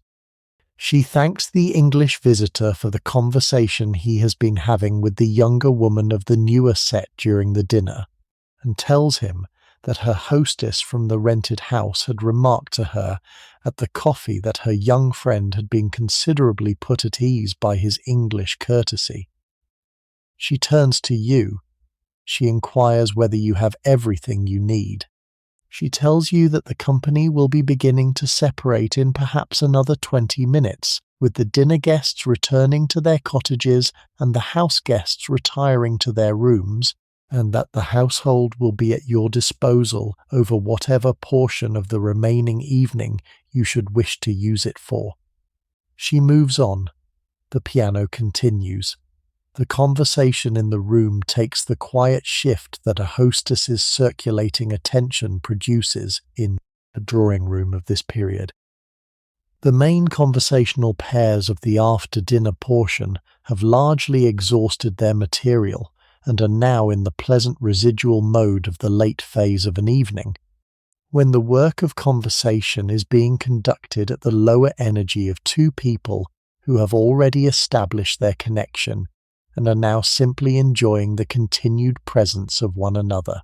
You take a final glass of brandy that one of the under-butlers offers you in the balloon that the household keeps for this purpose, and you stand at the window with the Englishman in the easy silence of 2 guests who have reached the end of the conversational labour and are permitting themselves the brief pleasure of the dark Atlantic beyond the open window. The sound of the Atlantic, but beneath the piano and the conversation, has been the constant of the evening. You will hear it tonight when you lie in the high bed in your room with the windows open. The Englishman will hear it tonight in his own room. The other guests will hear it in theirs. The household will hear it from the rooms of the basement and the attic. The cottage is sited where the Atlantic is the dominant sound of the property, and the evening you have been part of has been conducted within the steady frame of that sound through all the hours since you arrived in your carriage in the late afternoon. The dinner guests begin to separate at perhaps 11:15. The banker from Ochre Point and his wife are the first to make their move, with the senior gentleman rising from his settee and the senior lady following him in the practiced queue of a couple who have been timing their departures together over 30 years of dinner party experience. They make their farewells to the master and the mistress in the doorway of the drawing room, in the practiced brief manner of senior guests, whose departure is the signal for the other dinner guests to follow within the next several minutes. The butler appears in the hall to call for their carriage. The carriage is brought from the stables at the back of the property, where it has been waiting during the dinner, and the senior couple are seen out through the porte cochere with the courtesy that the protocol requires. The New England industrialist and his wife follow them within the next 10 minutes, and then the younger couple of the newer set, in the descending order that the social hierarchy of the room produces. The drawing room reduces by stages to the house guests and the family. The English visitor remains. The New York couple who are staying for 2 weeks remain. The younger cousin remains. The unmarried son remains. The master and mistress are at the fireplace with the married daughter and her husband, in the smaller family configuration that the late phase of the evening produces when the dinner guests have left. The piano has fallen silent. The cousin who had been playing has joined the family group at the fireplace. The under-butlers have circulated through the room collecting the empty glasses and the small dishes of the after-dinner service. The room is quieter than it had been through the evening, with the conversation reducing to the private exchanges that the smaller party permits.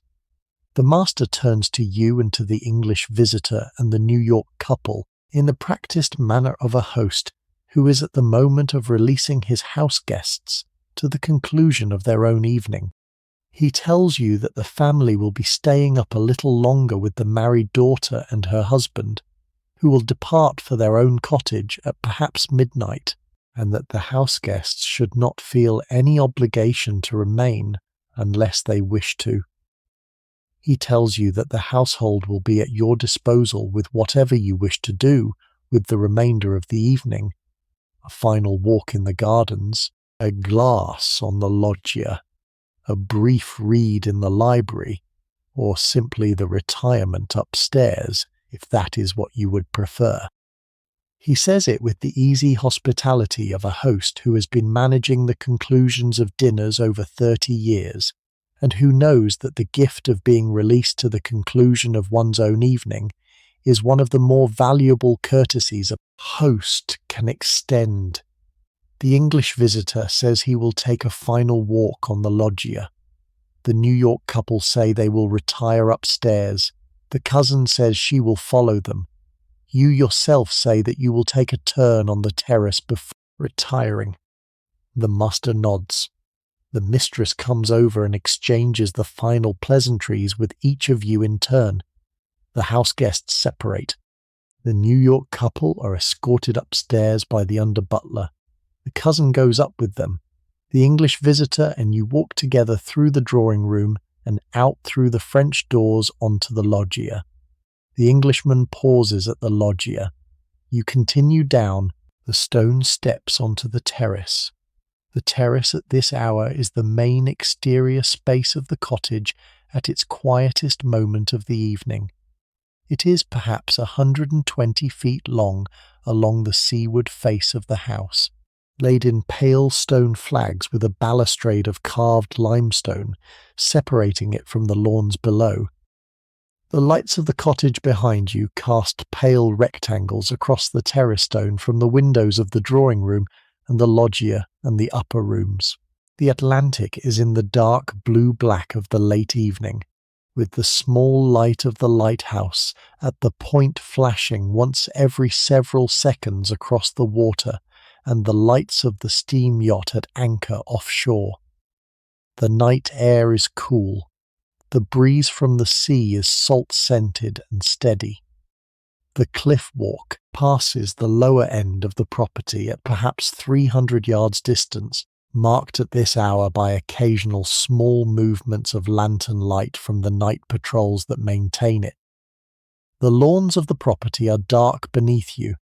The flower beds along the central axis of the descent have closed their late summer blooms into the night configurations the species permit.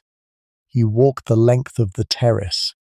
The cool air after the warm drawing room is the central pleasure of the walk. The sound of the Atlantic, beneath the cliff edge 300 yards away, is the constant background. You are aware of the cottage behind you as the large warm presence of a household at the end of its day. The lights in the windows behind you mark the locations of the family in the drawing room, the house guests being shown up to their rooms, the staff in the service wing, closing the kitchens and the pantries after the dinner. The cottage at this hour is at its most pleasant, quiet enough to permit reflection, warm enough to remain a hospitable presence, busy enough in the small ways of its concluding service that the sense of a working household is preserved. You walk to the far end of the terrace and back. You stand for a moment at the balustrade nearest the seaward edge. You look out at the Atlantic. The terrace at midnight has the particular character that the seaward elevation of a Newport cottage produces at the late hour. The main interior rooms behind you have reduced to their concluding lights. The drawing room is still lit, but at the lower register of the late hour. The dining room beyond it is now dark. The loggia above the terrace is lit by the lanterns the under-butler had set out for the late hour, in the considered manner that the household uses for the night service of the seaward elevation. The lanterns on the loggia cast pale yellow circles of light onto the stone of the terrace, and the warmer circles meet the dark of the seaward distance in a small considered gradient that the cottage architecture had been designed to produce. The terrace itself is at the cool temperature of the late summer night, perhaps 15 degrees cooler than the warm air of the drawing room behind you. And the temperature contrast is part of the pleasure of stepping outside at this hour. The lawns of the property descend in their 3 terraces toward the cliff edge. The first terrace is the immediate lawn of the seaward face, perhaps 80 yards deep, with the formal flower beds laid out along the central axis of the descent. The flower beds at this hour are dark in the absence of the day's sun, with the late summer blooms, the asters and the dahlias and the last of the August roses, closed into the night configurations the species permit. The second terrace lies below the first, separated from it by a low stone wall and a small flight of steps. It is the wider lawn that the family had been keeping for the lawn games that the Gilded Age summer resort had developed, the croquet of the older generation, and the lawn tennis of the younger and the more recent pursuits, like the pall mall and the badminton that the resort had been experimenting with over the earlier seasons. The third terrace lies below the second and reaches to the cliff edge. It is the narrower lawn that the cliff edge itself produces, perhaps 30 feet deep at its widest point, beyond which the limestone of the cliff drops to the rocks of the Atlantic at perhaps 80 feet below. The cliff walk passes the lower edge of the property at perhaps 300 yards from the cottage. It is the public path that follows the cliff edge along the eastern face of Newport for 3.5 miles, from Easton's Beach in the north to Bailey's Beach in the south, passing the main seaward gardens of the great cottages across its length.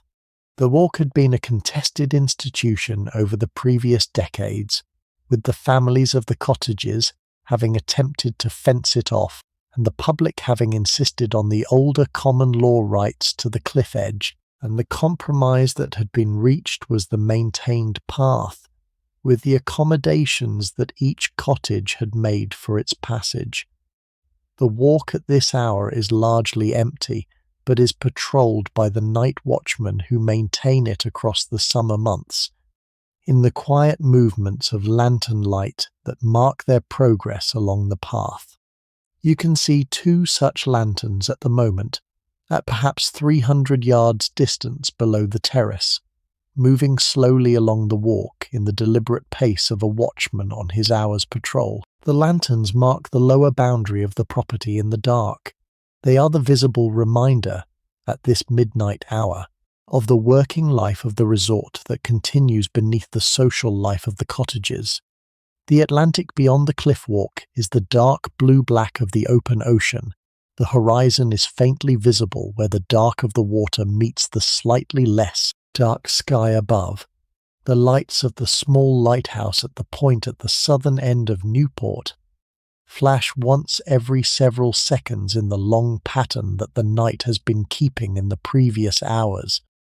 The lights of a steam yacht at anchor, perhaps half a mile offshore, mark an additional point of light in the dark water, with the yacht's riding light at the masthead and the dimmer cabin lights along its length visible from the terrace. The yacht had arrived in the late afternoon and would depart in the morning, in the standard pattern of the summer cruising that the Newport Yacht Club maintained. You stand at the balustrade. You take in the seaward view. The Atlantic from this terrace at midnight in August 1896 is the same Atlantic that has been the eastern boundary of this property across the previous 2 summers since the cottage was completed, and the same Atlantic that has been the eastern boundary of Newport since the colonial settlement of the town in the 17th century, and the same Atlantic that has been the eastern boundary of this coast since long before the human history that has named it began. You stand at the balustrade and let your gaze go out over the dark water.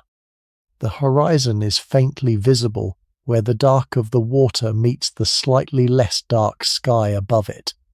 The lights of a passing steamship are crossing the horizon at perhaps 15 miles distance, in the regular line of a coastal trader making its way from the southern New England ports toward the Long Island Sound. The lighthouse at the point flashes once. The breeze stirs the silk at your shoulders. The cottage behind you has reduced in conversation to the small murmur of the family at the fireplace, audible faintly through the open doors of the drawing-room. The evening is at its concluding hour. You have been at it for perhaps 7 hours since the carriage brought you up the drive in the late afternoon, and the long evening has produced the quiet pleasure that an evening of this kind is constructed to produce. You let the day go further than you have so far permitted. You will return shortly to the cottage. You will be shown up to your room by the under-butler. The maid will help you out of the evening dress. You will be settled into the high bed.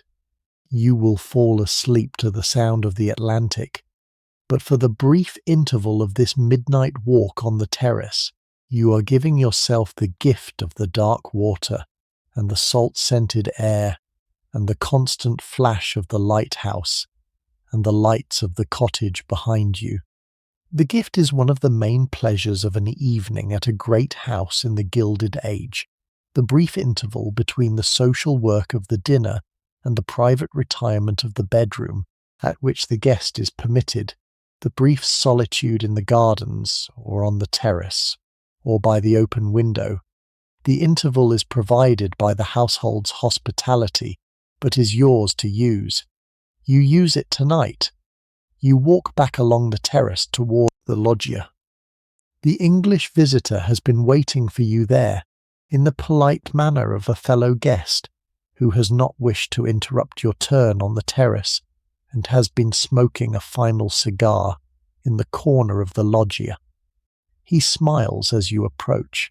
He says he had been wondering whether you would still find your way back. He tells you that he has been giving thought, across the previous 20 minutes of his cigar, to the question of what he will tell his family in England about the Gilded Age summer cottage of Newport when he returns there at the end of September. He says that he has not yet entirely settled the question. He says that the main difficulty is that the institution does not have any close equivalent in England, and that he has not yet found the language for it that will land for an English audience that has not seen it for themselves. He says he will continue to think about the question on the steamer home. You agree that it is a question that deserves consideration. The two of you walk together through the loggia and into the drawing room. The family is still at the fireplace. The married daughter and her husband are at the moment of preparing to leave for their own cottage up the avenue. The master and mistress are seeing them off, in the private manner of parents seeing a grown daughter and her husband home at the end of an evening. You and the Englishman make your farewells to the master and the mistress in the doorway of the drawing room. The under-butler appears at your elbow to escort you upstairs. The Englishman is escorted at the same moment. You climb the great staircase together for the third time of the evening, once on the afternoon arrival, once on the descent to the drawing room before dinner, and now once on the conclusion. The marble of the treads is cool under your shoes. The light from the candelabra in the hall is at its low evening level. The Atlantic, through the tall arched windows of the seaward side of the hall, is the dark blue-black of the midnight ocean. You reach the guest floor. The under-butler delivers each of you to your respective doors with the practiced courtesy of his office, and withdraws. You enter your room. The maid is waiting. She has been waiting for the previous 20 minutes since the bell from the drawing room had signalled the conclusion of the dinner and the prospect of the house guests' retirement, and she has prepared the room for your return, the bed turned down, the lamps lit at a low evening level, the curtains drawn back from the open windows so that the night air is moving through the room, the dressing area laid out for the undressing.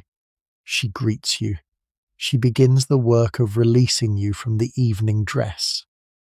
The undressing of a lady from her evening dress in 1896 was the reverse of the dressing of the same evening, and was conducted by the maid with the corresponding practised attention. The gloves came off first. Then the ornaments of the hair were removed. The hairpins were taken out, and the hair was let down. The jewellery was unfastened, the necklace, the earrings, the bracelets, the brooches, and was placed back into the small velvet-lined cases that the maid had retrieved from the dressing table. The shoes were taken off. The gown was unlaced at the back and was lifted away over the head and was hung in the wardrobe. The petticoats were removed in sequence. The corset was loosened and lifted off. The chemise that had been the foundation of the dressing was the final item to be removed, and the maid brought the long white nightgown of cool cotton that had been laid out across the bed in anticipation. The nightgown was put on.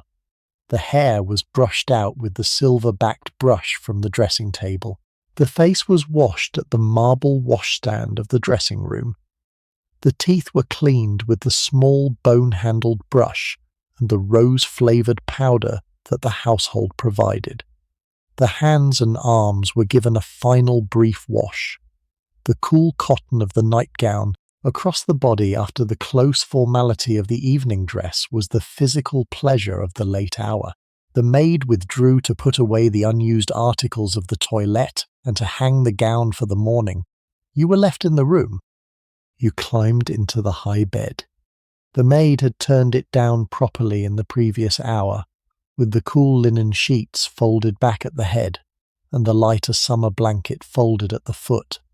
The pillows were of the goose down that the household used for the main guest rooms, in their fine cotton cases, with the small embroidered monogram. The mattress was high, and the bed felt large in the cool room. You arranged yourself in it. You let your body settle against the cool sheets. You let your head settle against the pillow. The windows were open. The curtains were drawn back. The cool sea air was moving through the room with the constant motion of the late summer night. The Atlantic was audible beyond the windows, in the steady rhythm of the swell against the rocks at the foot of the cliff, 300 yards away. The lamp on the bedside table was at its lowest level. The maid had set it to extinguish itself in 20 minutes if you had not extinguished it yourself. You let the evening go. You let the long sequence of the day go further than you have so far permitted. The dressing, the descent, the cocktail hour, the dinner, the courses, the wines, the conversations with the banker and the unmarried son, the salt of the air on the terrace, the lighthouse flashing once over the dark water. The components of the evening were now behind you. They would not need to be repeated tomorrow. The cottage would conduct another evening tomorrow, but it would conduct it for the next group of guests, in the next arrangement of the seating, with the next dishes from the kitchens and the next wines from the cellar. Tonight's evening was tonight's. It was finished. The work of the day was done. The thought that arrived in the dark room as you settled into the bed was the considered thought that a guest at the end of a successful evening permits themselves to reach.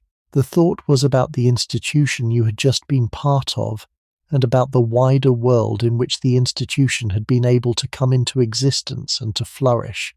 The Gilded Age summer cottage of Newport was not, in any direct sense, the central feature of the world the period had built.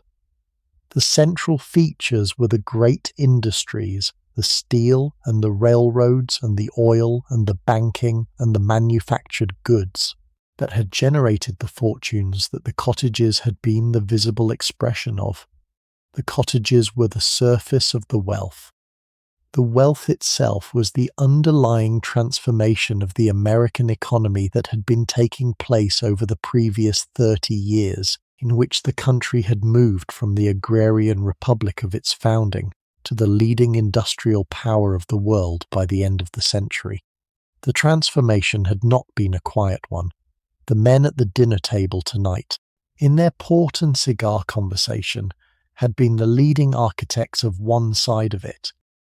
The country beyond the windows of the cottage tonight was a country in the middle of a presidential election that would in November be the more consequential of any election the United States had held since the Civil War. The election would settle, at least for the next decade, the question of whether the country would remain on the gold standard that the financial families of the eastern cities had been building the economy around, or would move to the silver standard that the agrarian states of the West and the South had been demanding through the Bryan campaign. The election would settle, at least in principle, the question of which class of Americans would set the main economic direction of the country in the new century. The election would not, in the event, settle the question for very long. The silver question would return in different forms. The agrarian protest would continue in different forms. The labour disturbances that the men at the dinner had discussed across the port would continue and would intensify over the next 2 decades. The country was in a phase of transformation that the Gilded Age summer cottage was the visible surface of, and the transformation would continue past the moment at which any of the people in the cottage tonight would still be living to see it. Beyond the country, the wider world was in its own phase of transformation. The British Empire was at the apex of its late Victorian power, with the Queen in her 78th year, and the Diamond Jubilee approaching in 10 months' time. The German Empire was 25 years old, and was in its key phase of industrial growth under Wilhelm II. The Russian Empire was in the 3rd year of Nicholas II's reign. The Austro-Hungarian Empire was in its long late phase under Franz Joseph. The Ottoman Empire was in the late phase of its long decline under Abdul Hamid II. The Republic of France was the most stable it had been at any point in its quarter century since the fall of the Second Empire. The European order of the great powers had been holding, in something close to its 1871 configuration during the previous quarter century. It would continue to hold, in approximately the same configuration, through the 18 years from 1896 to 1914. The First World War, which would in the event break the order, was 18 years away. The Second World War was 43 years away. The American century, which would, in the event, begin with the Spanish-American War of 1898 and would expand through the 20th century to make the United States the main power of the global order, was 2 years away from beginning. The Gilded Age summer cottage you were lying in tonight was therefore being lived in at a particular moment in the world's history when the European 19th century order was still operating and the American 20th century order had not yet begun, and the small comfortable interval between the two was the interval at which the institution of the cottage had been built to flourish. The cottage itself would survive through most of what was to come. The leading Newport cottages of the Gilded Age would remain in private family hands across the next several decades, with the season continuing in approximately its 1896 form through the first decade of the 20th century. The First World War would interrupt the season. The income tax of 1913 would alter the financial arrangements that had supported the great fortunes. The Depression of the 1930s would close many of the cottages permanently. The main houses would in the second half of the 20th century be transferred to the Preservation Society of Newport County and would become the house museums that the present visits. The cottage you were lying in tonight would, in the long unfolding of the 20th century, become the visited object of a vanished period.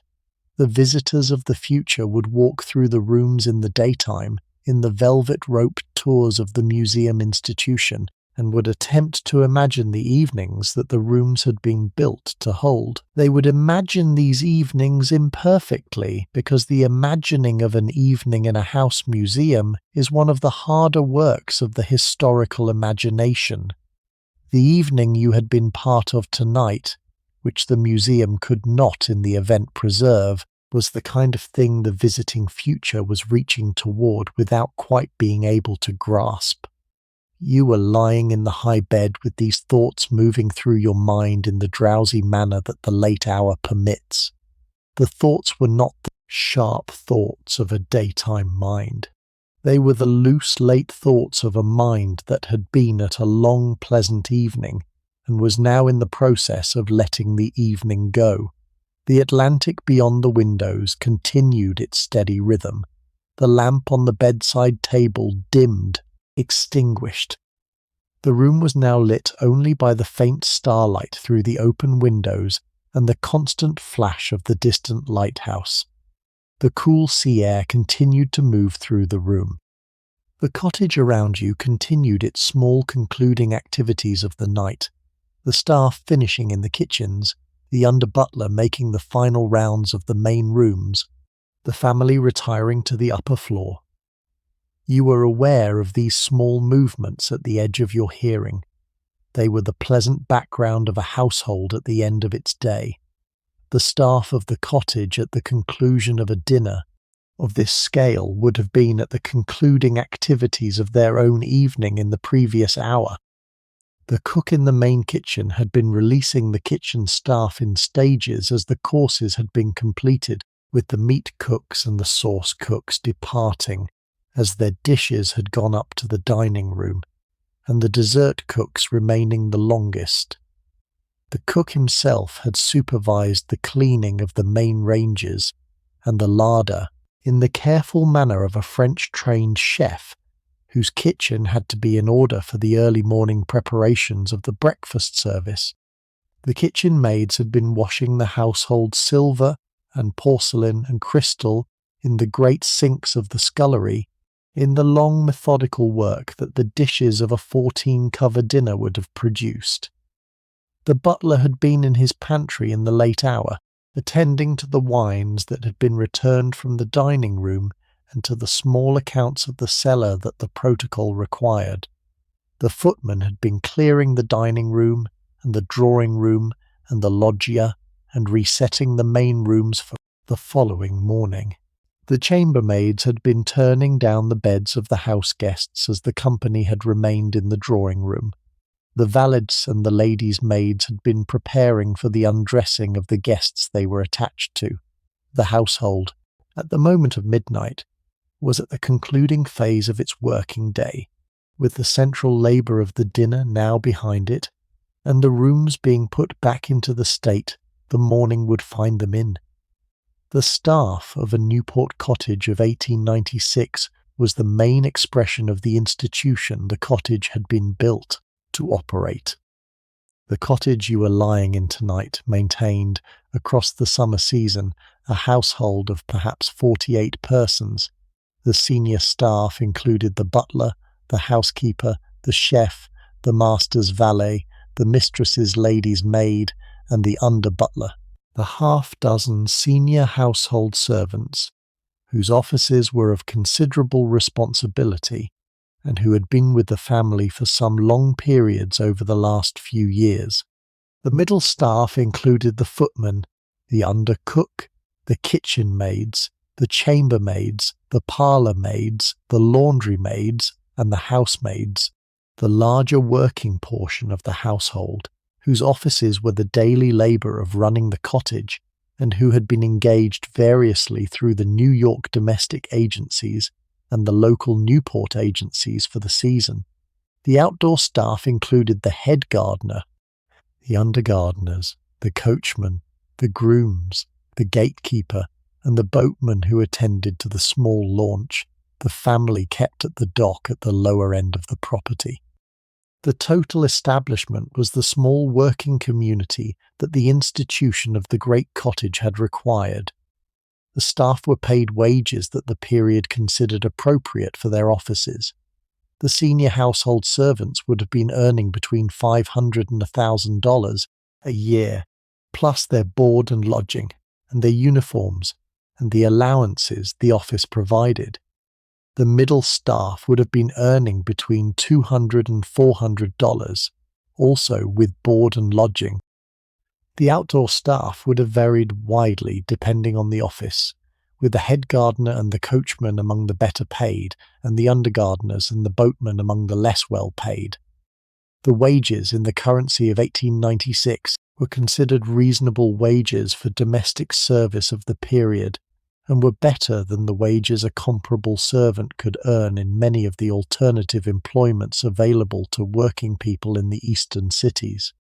The cottage was a desirable place of employment for those who were prepared for the demands of its scale and its protocols, and the household had retained many of its main staff through multiple seasons. The staff would in the next decades pass through their own histories that the present has only partial access to. Some would remain with the family through the rest of their working lives.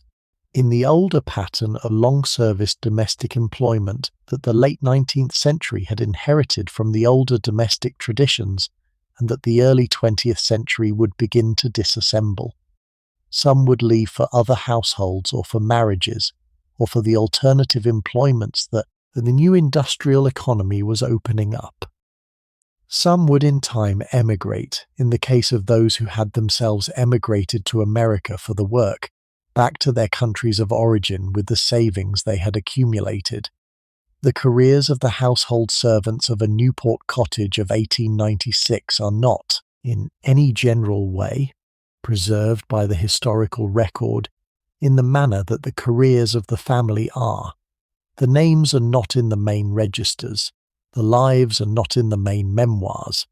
The work that was done in the kitchens and the pantries and the corridors of the cottage through the long summer seasons is preserved chiefly in the inferred manner that the household account books and the architectural plans and the surviving photographs of the staff in the rear courtyards permit the historians of the period to reconstruct.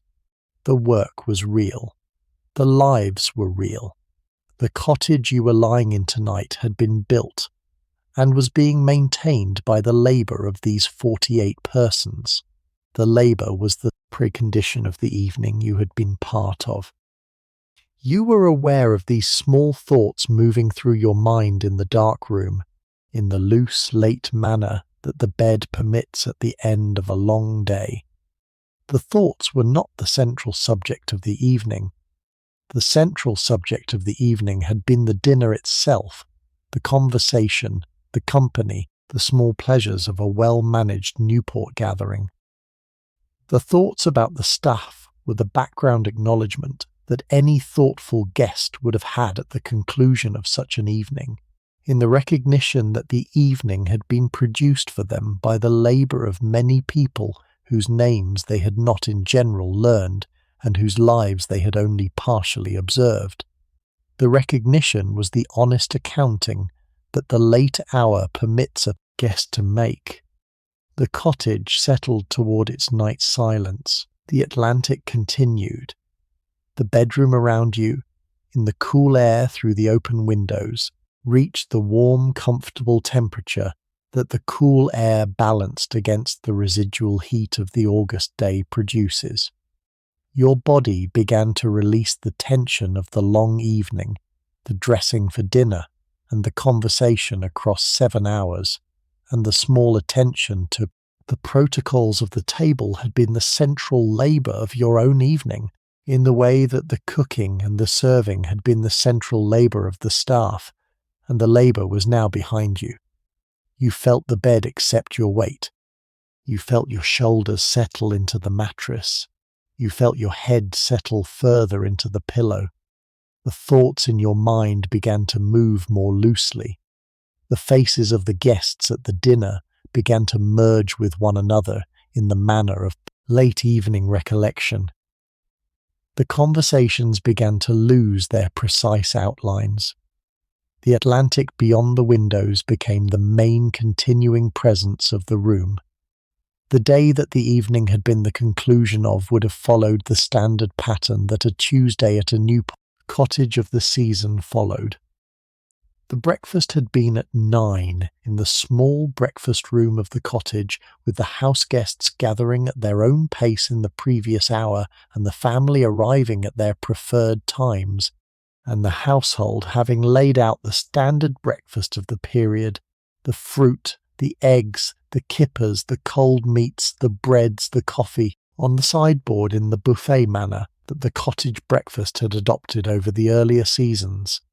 The morning had been the morning of the leading social institution of the resort, which was the bathing at Bailey's Beach. The bathing had occupied the period from approximately 11 to 1, with the leading families assembling at the beach in their bathing costumes and conducting the morning's social rounds in the pavilions and on the sand of the private beach the resort maintained. The bathing was not, in any significant sense, the main swimming activity of the period.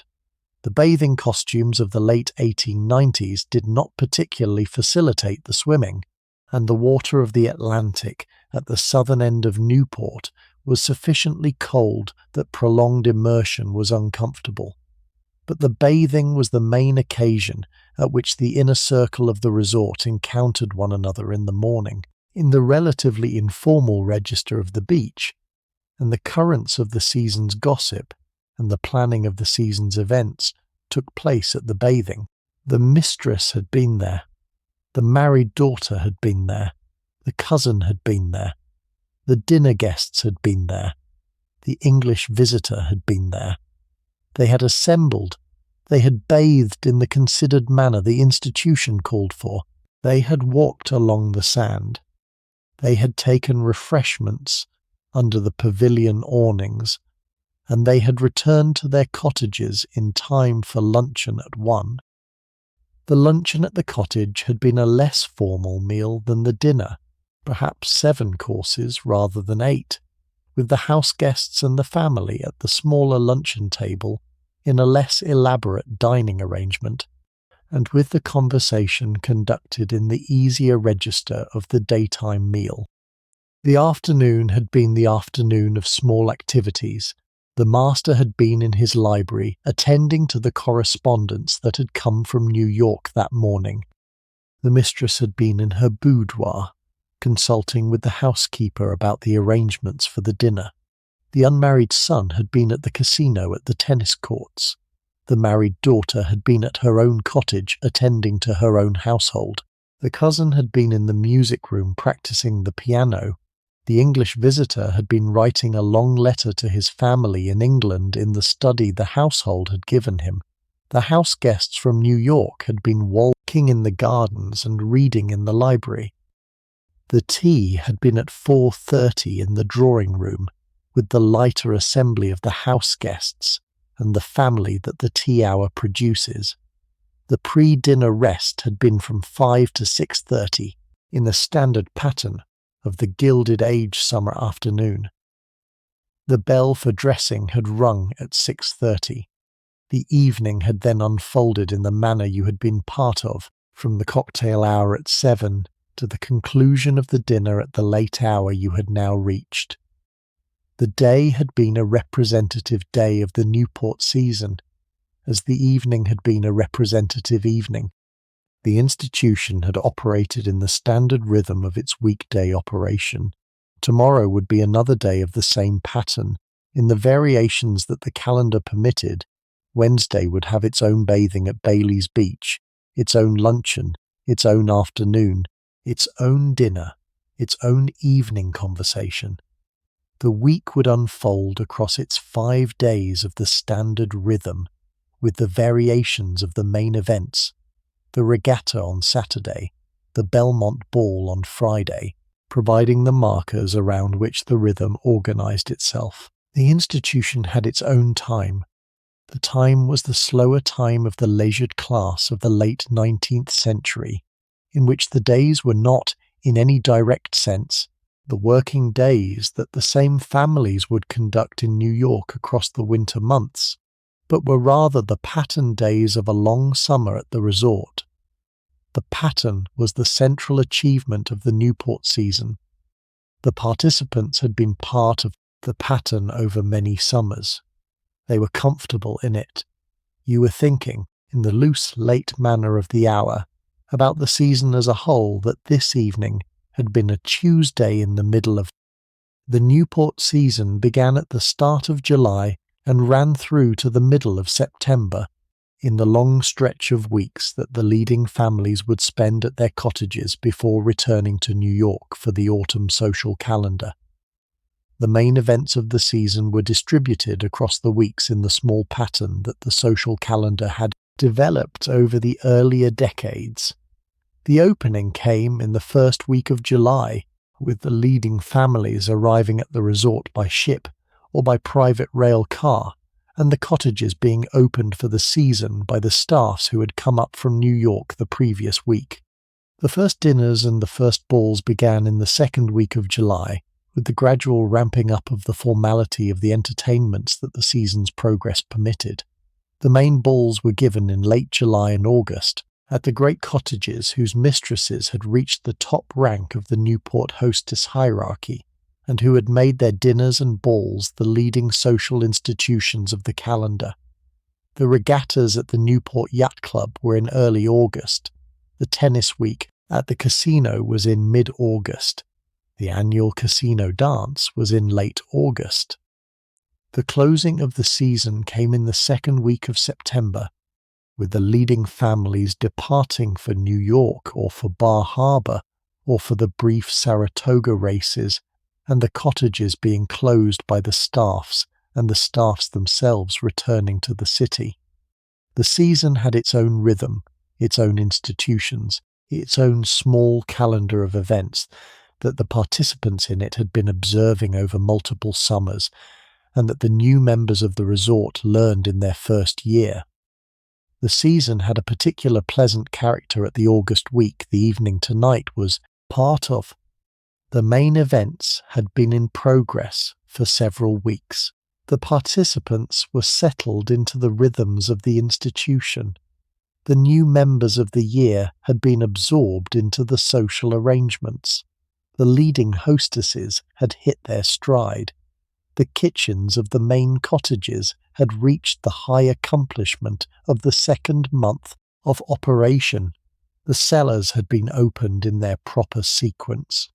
The gardens were at their late summer peak. The weather had been the steady, warm summer weather of mid-August on the southern New England coast. The institution of the Newport season, at the precise week of the year you had been part of, was at its highest functioning.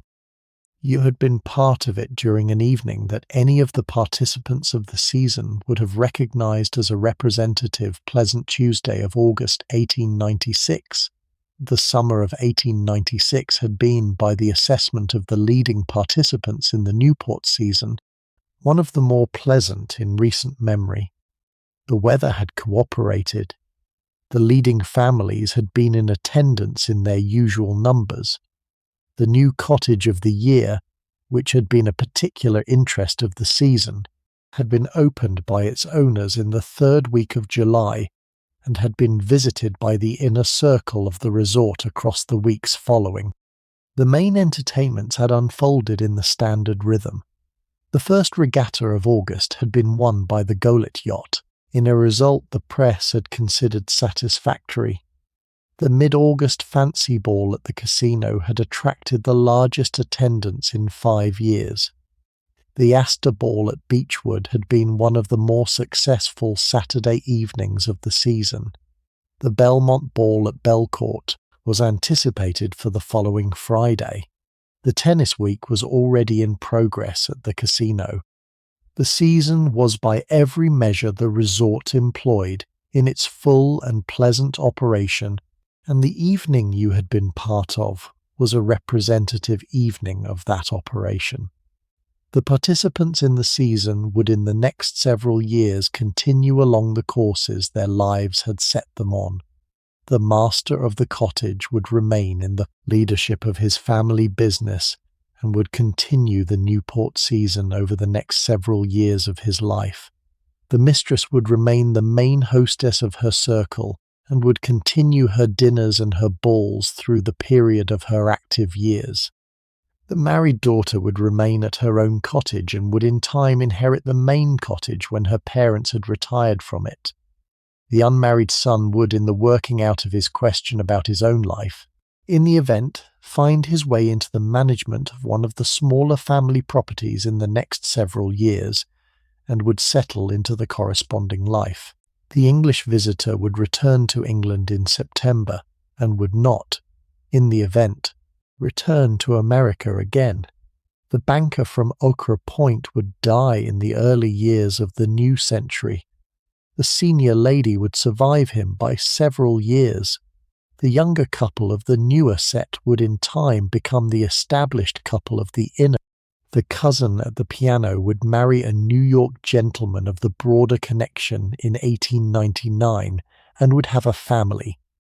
The lives of the participants would unfold in the ordinary patterns of the late Gilded Age and the early 20th century, with the great political and economic transformations of the early 20th century, touching some of them more than others, and the main underlying fact of considerable family wealth carrying most of them through the changes in approximate comfort. The lives of the staff would unfold, in their own patterns, less well preserved by the historical record, but no less real. The butler would remain at the cottage for the rest of his working life, and would retire in the second decade of the new century, in the manner of a long-service senior household servant of the period. The cook would in time take a position at a larger establishment in New York. The mistress's lady's maid would in due course marry one of the under-gardeners of the cottage, and would leave service to keep their own small house in the lower part of Newport, in the standard pattern by which household servants of the period often left service for marriage. The footmen and the maids would distribute themselves into the paths the labour market of the period offered them. The labour of the cottage tonight would in time be performed by a different generation of household servants, who would arrive at the cottage in the seasons of the early 20th century, and would maintain the institution through the period before its decline.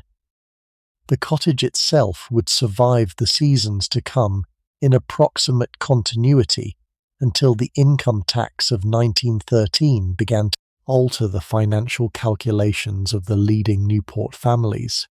The family would continue to use the cottage through the first decade of the 20th century.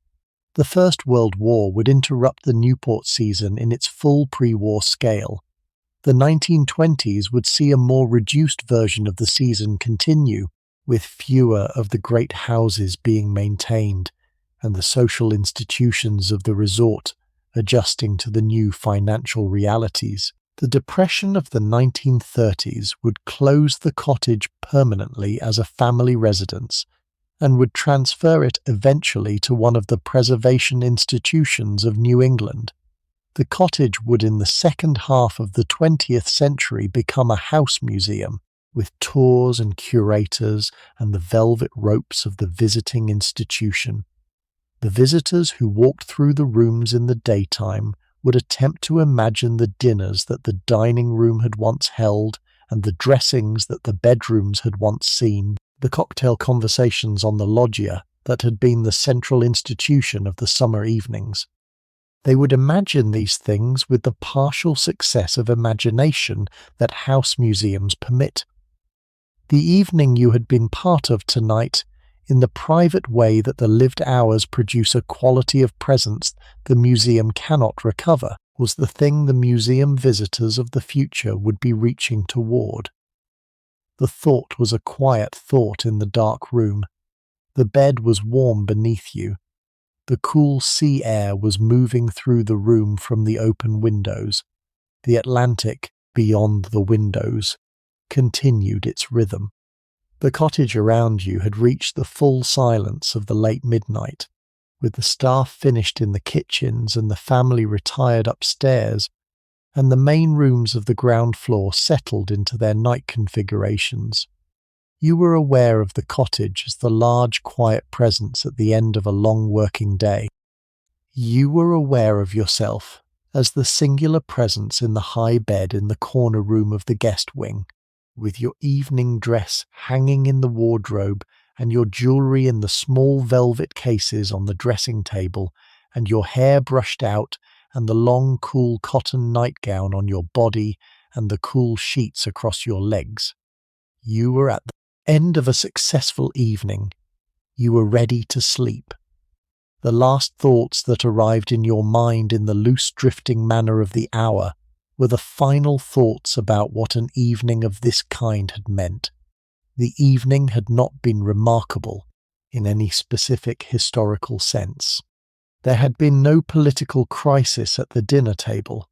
There had been no famous incident at the loggia. There had been no dramatic exchange in the drawing room.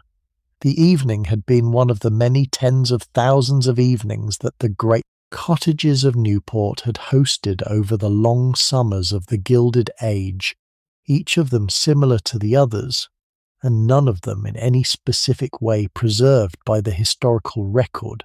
The evening had been a working evening of the institution rather than a memorable evening of the public history.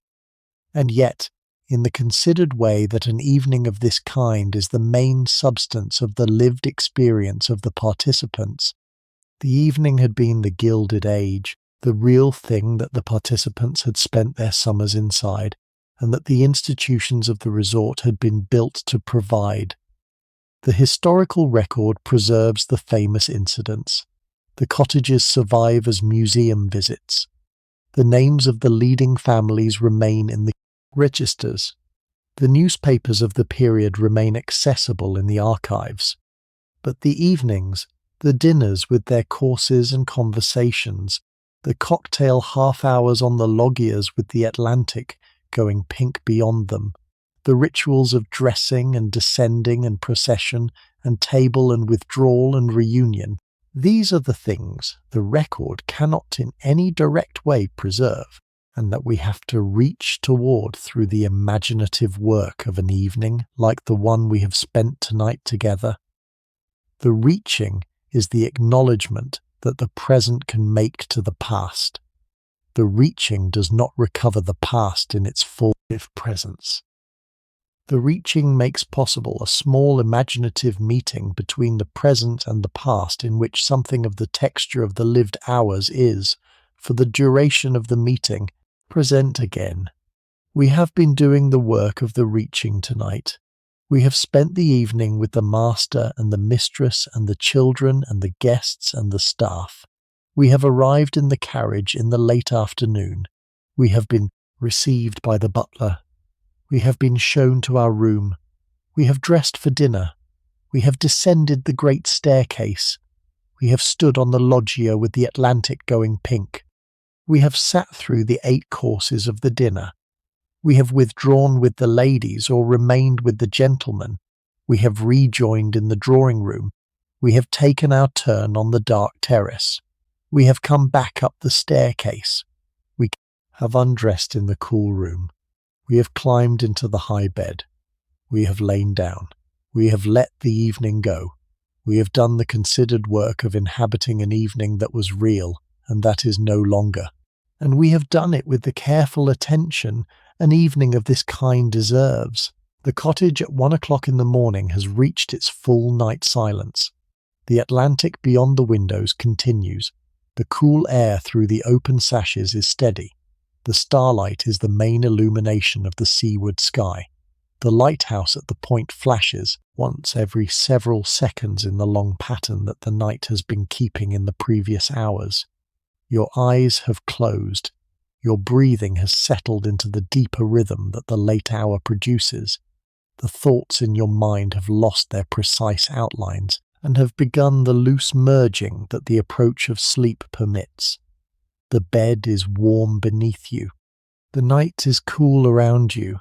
The cottage is the large, quiet presence at the end of its day. The kindness of an evening of this kind is that the evening does not, in any direct way, ask anything of you after it is over. The cocktail conversation does not need to be remembered in detail. The dinner courses do not need to be recapitulated. The names of the dinner guests do not need to be retained. The protocols of the table do not need to be transcribed. The evening is the evening, and the evening is now finished, and the only obligation that remains is the obligation of sleep. The household has done the central labour. The staff have prepared and served and cleaned. The mistress has hosted, the master has presided, the guests have conversed. The evening has unfolded in its proper sequence and has reached its proper conclusion, and the participants are now being permitted the gift of sleep that the long evening has been preparing them for across the hours since dinner began. The gift of sleep, at the end of an evening of this kind, is one of the underappreciated pleasures of a great house. The bed is properly made. The room is exactly suited to sleep. The sound is low and steady. The temperature is right. The household has been managed in the last few days to ensure that the house guests will sleep well in the bedrooms that have been prepared for them, and the main mark of a good cottage at the end of a season is that the guests have slept well through the duration of their stay. The cottage you are at tonight is operating at the precise level of attention to this question that the institution requires. The bed is high, the mattress is appropriate, the linens are cool, the room is well ventilated, the sound is the Atlantic. The mistress has been giving the question of house guests' sleep her practiced attention over the previous decades, and the result is that you will sleep tonight better than you have slept on any night of the earlier weeks of your summer. You are reaching the moment at which the thoughts in your mind have lost the last of their precise outlines. The Newport summer of 1896, the Gilded Age cottage with its 70 rooms and its 48 staff, the dinner of 14 at the long mahogany table, the dressing and the descending and the cocktail half-hour, the courses and the wines and the alternating conversations, the withdrawal and the port and the cigars, the reunion and the music and the late terrace and the climb upstairs, the maid and the undressing and the cool nightgown and the high bed, the Atlantic beyond the open windows, and the cool air, and the lighthouse flashing once every several seconds in the long pattern of the night. All of these things have become the loose merging textures of a mind that is no longer holding them in their separate outlines. They are now one thing. The one thing is the evening you have been at. The evening is finished. You are released into sleep. Wherever you are listening from tonight, in your own bed, and in your own room, in the small private circumstances of your own life, whether that is a city or a small town, or a quiet road in the countryside, whether that is a flat or a house or a more particular kind of room, I hope something of the evening we have spent together has been of comfort to you. The institution of the great cottage is not the main institution of the present, and the rituals of the Gilded Age formal dinner are not the rituals our own evenings are conducted by, and the world the participants moved through over the long summers of the 1890s is no longer the world we inhabit. But the underlying pleasures of an evening of this kind, the pleasure of being received as a guest in a well-managed household, the pleasure of dressing for an occasion that calls for the dressing, the pleasure of a meal taken at the proper pace in the company of agreeable people, the pleasure of conversation that finds its level, the pleasure of music in a drawing room at the end of a successful dinner, the pleasure of a turn on a terrace under a starlit sky with the sound of the ocean nearby, the pleasure of being shown up to a prepared room and helped out of the day, and settled into a cool bed with the night air moving through the windows. These are pleasures the human heart has been recognizing over many centuries, and that the Gilded Age cottage was simply a particular elegant frame for. The frame is no longer with us. The pleasures in different frames remain available to us, and the imagination of the older frames is one of the small pleasures the present can still draw from the past. The work of the historical imagination is the work of the present reaching toward the past. The work is not always easy. It is sometimes more difficult than we acknowledge. When it succeeds, it produces the small temporary meeting between the present moment and the historical hour in which something of the texture of the older time is, for the duration of the meeting, present again. Tonight we have been doing the work of the reaching at the highest accomplishment. The form permits a long, quiet evening inside the institution of a Gilded Age Newport cottage, with the labour of the household, and the labour of the guests, and the labour of the period itself, all rendered visible in the considered manner that a contemplative voice can render them. The reaching has succeeded for the duration of the evening. It will fade as the evening fades, and as sleep takes us. The reaching will, however, have been done. Something of the texture of August 1896 in a cottage on the cliffs of Newport will have been part of your night tonight. The part will fade. The part will, however, have been real for the duration of its presence in your mind. The wider gift of an evening of this kind is the recognition that the people of the past were, in the most direct sense, exactly the kind of people we ourselves are. That the master of the cottage at his dinner tonight had been a man with his own preoccupations and his own preferences and his own complicated history. That the mistress had been a woman with her own long memory and her own continuing concerns. That the unmarried son had been 24 years old with the specific 24-year-old set of questions about his own life. That the English visitor had been a real man with a real family in the West Country of England, to whom he would return in September. That the maid who had dressed and undressed you had been an actual young woman from an actual small town in upstate New York, with her own savings and her own plans for her own life after her service at the cottage was finished.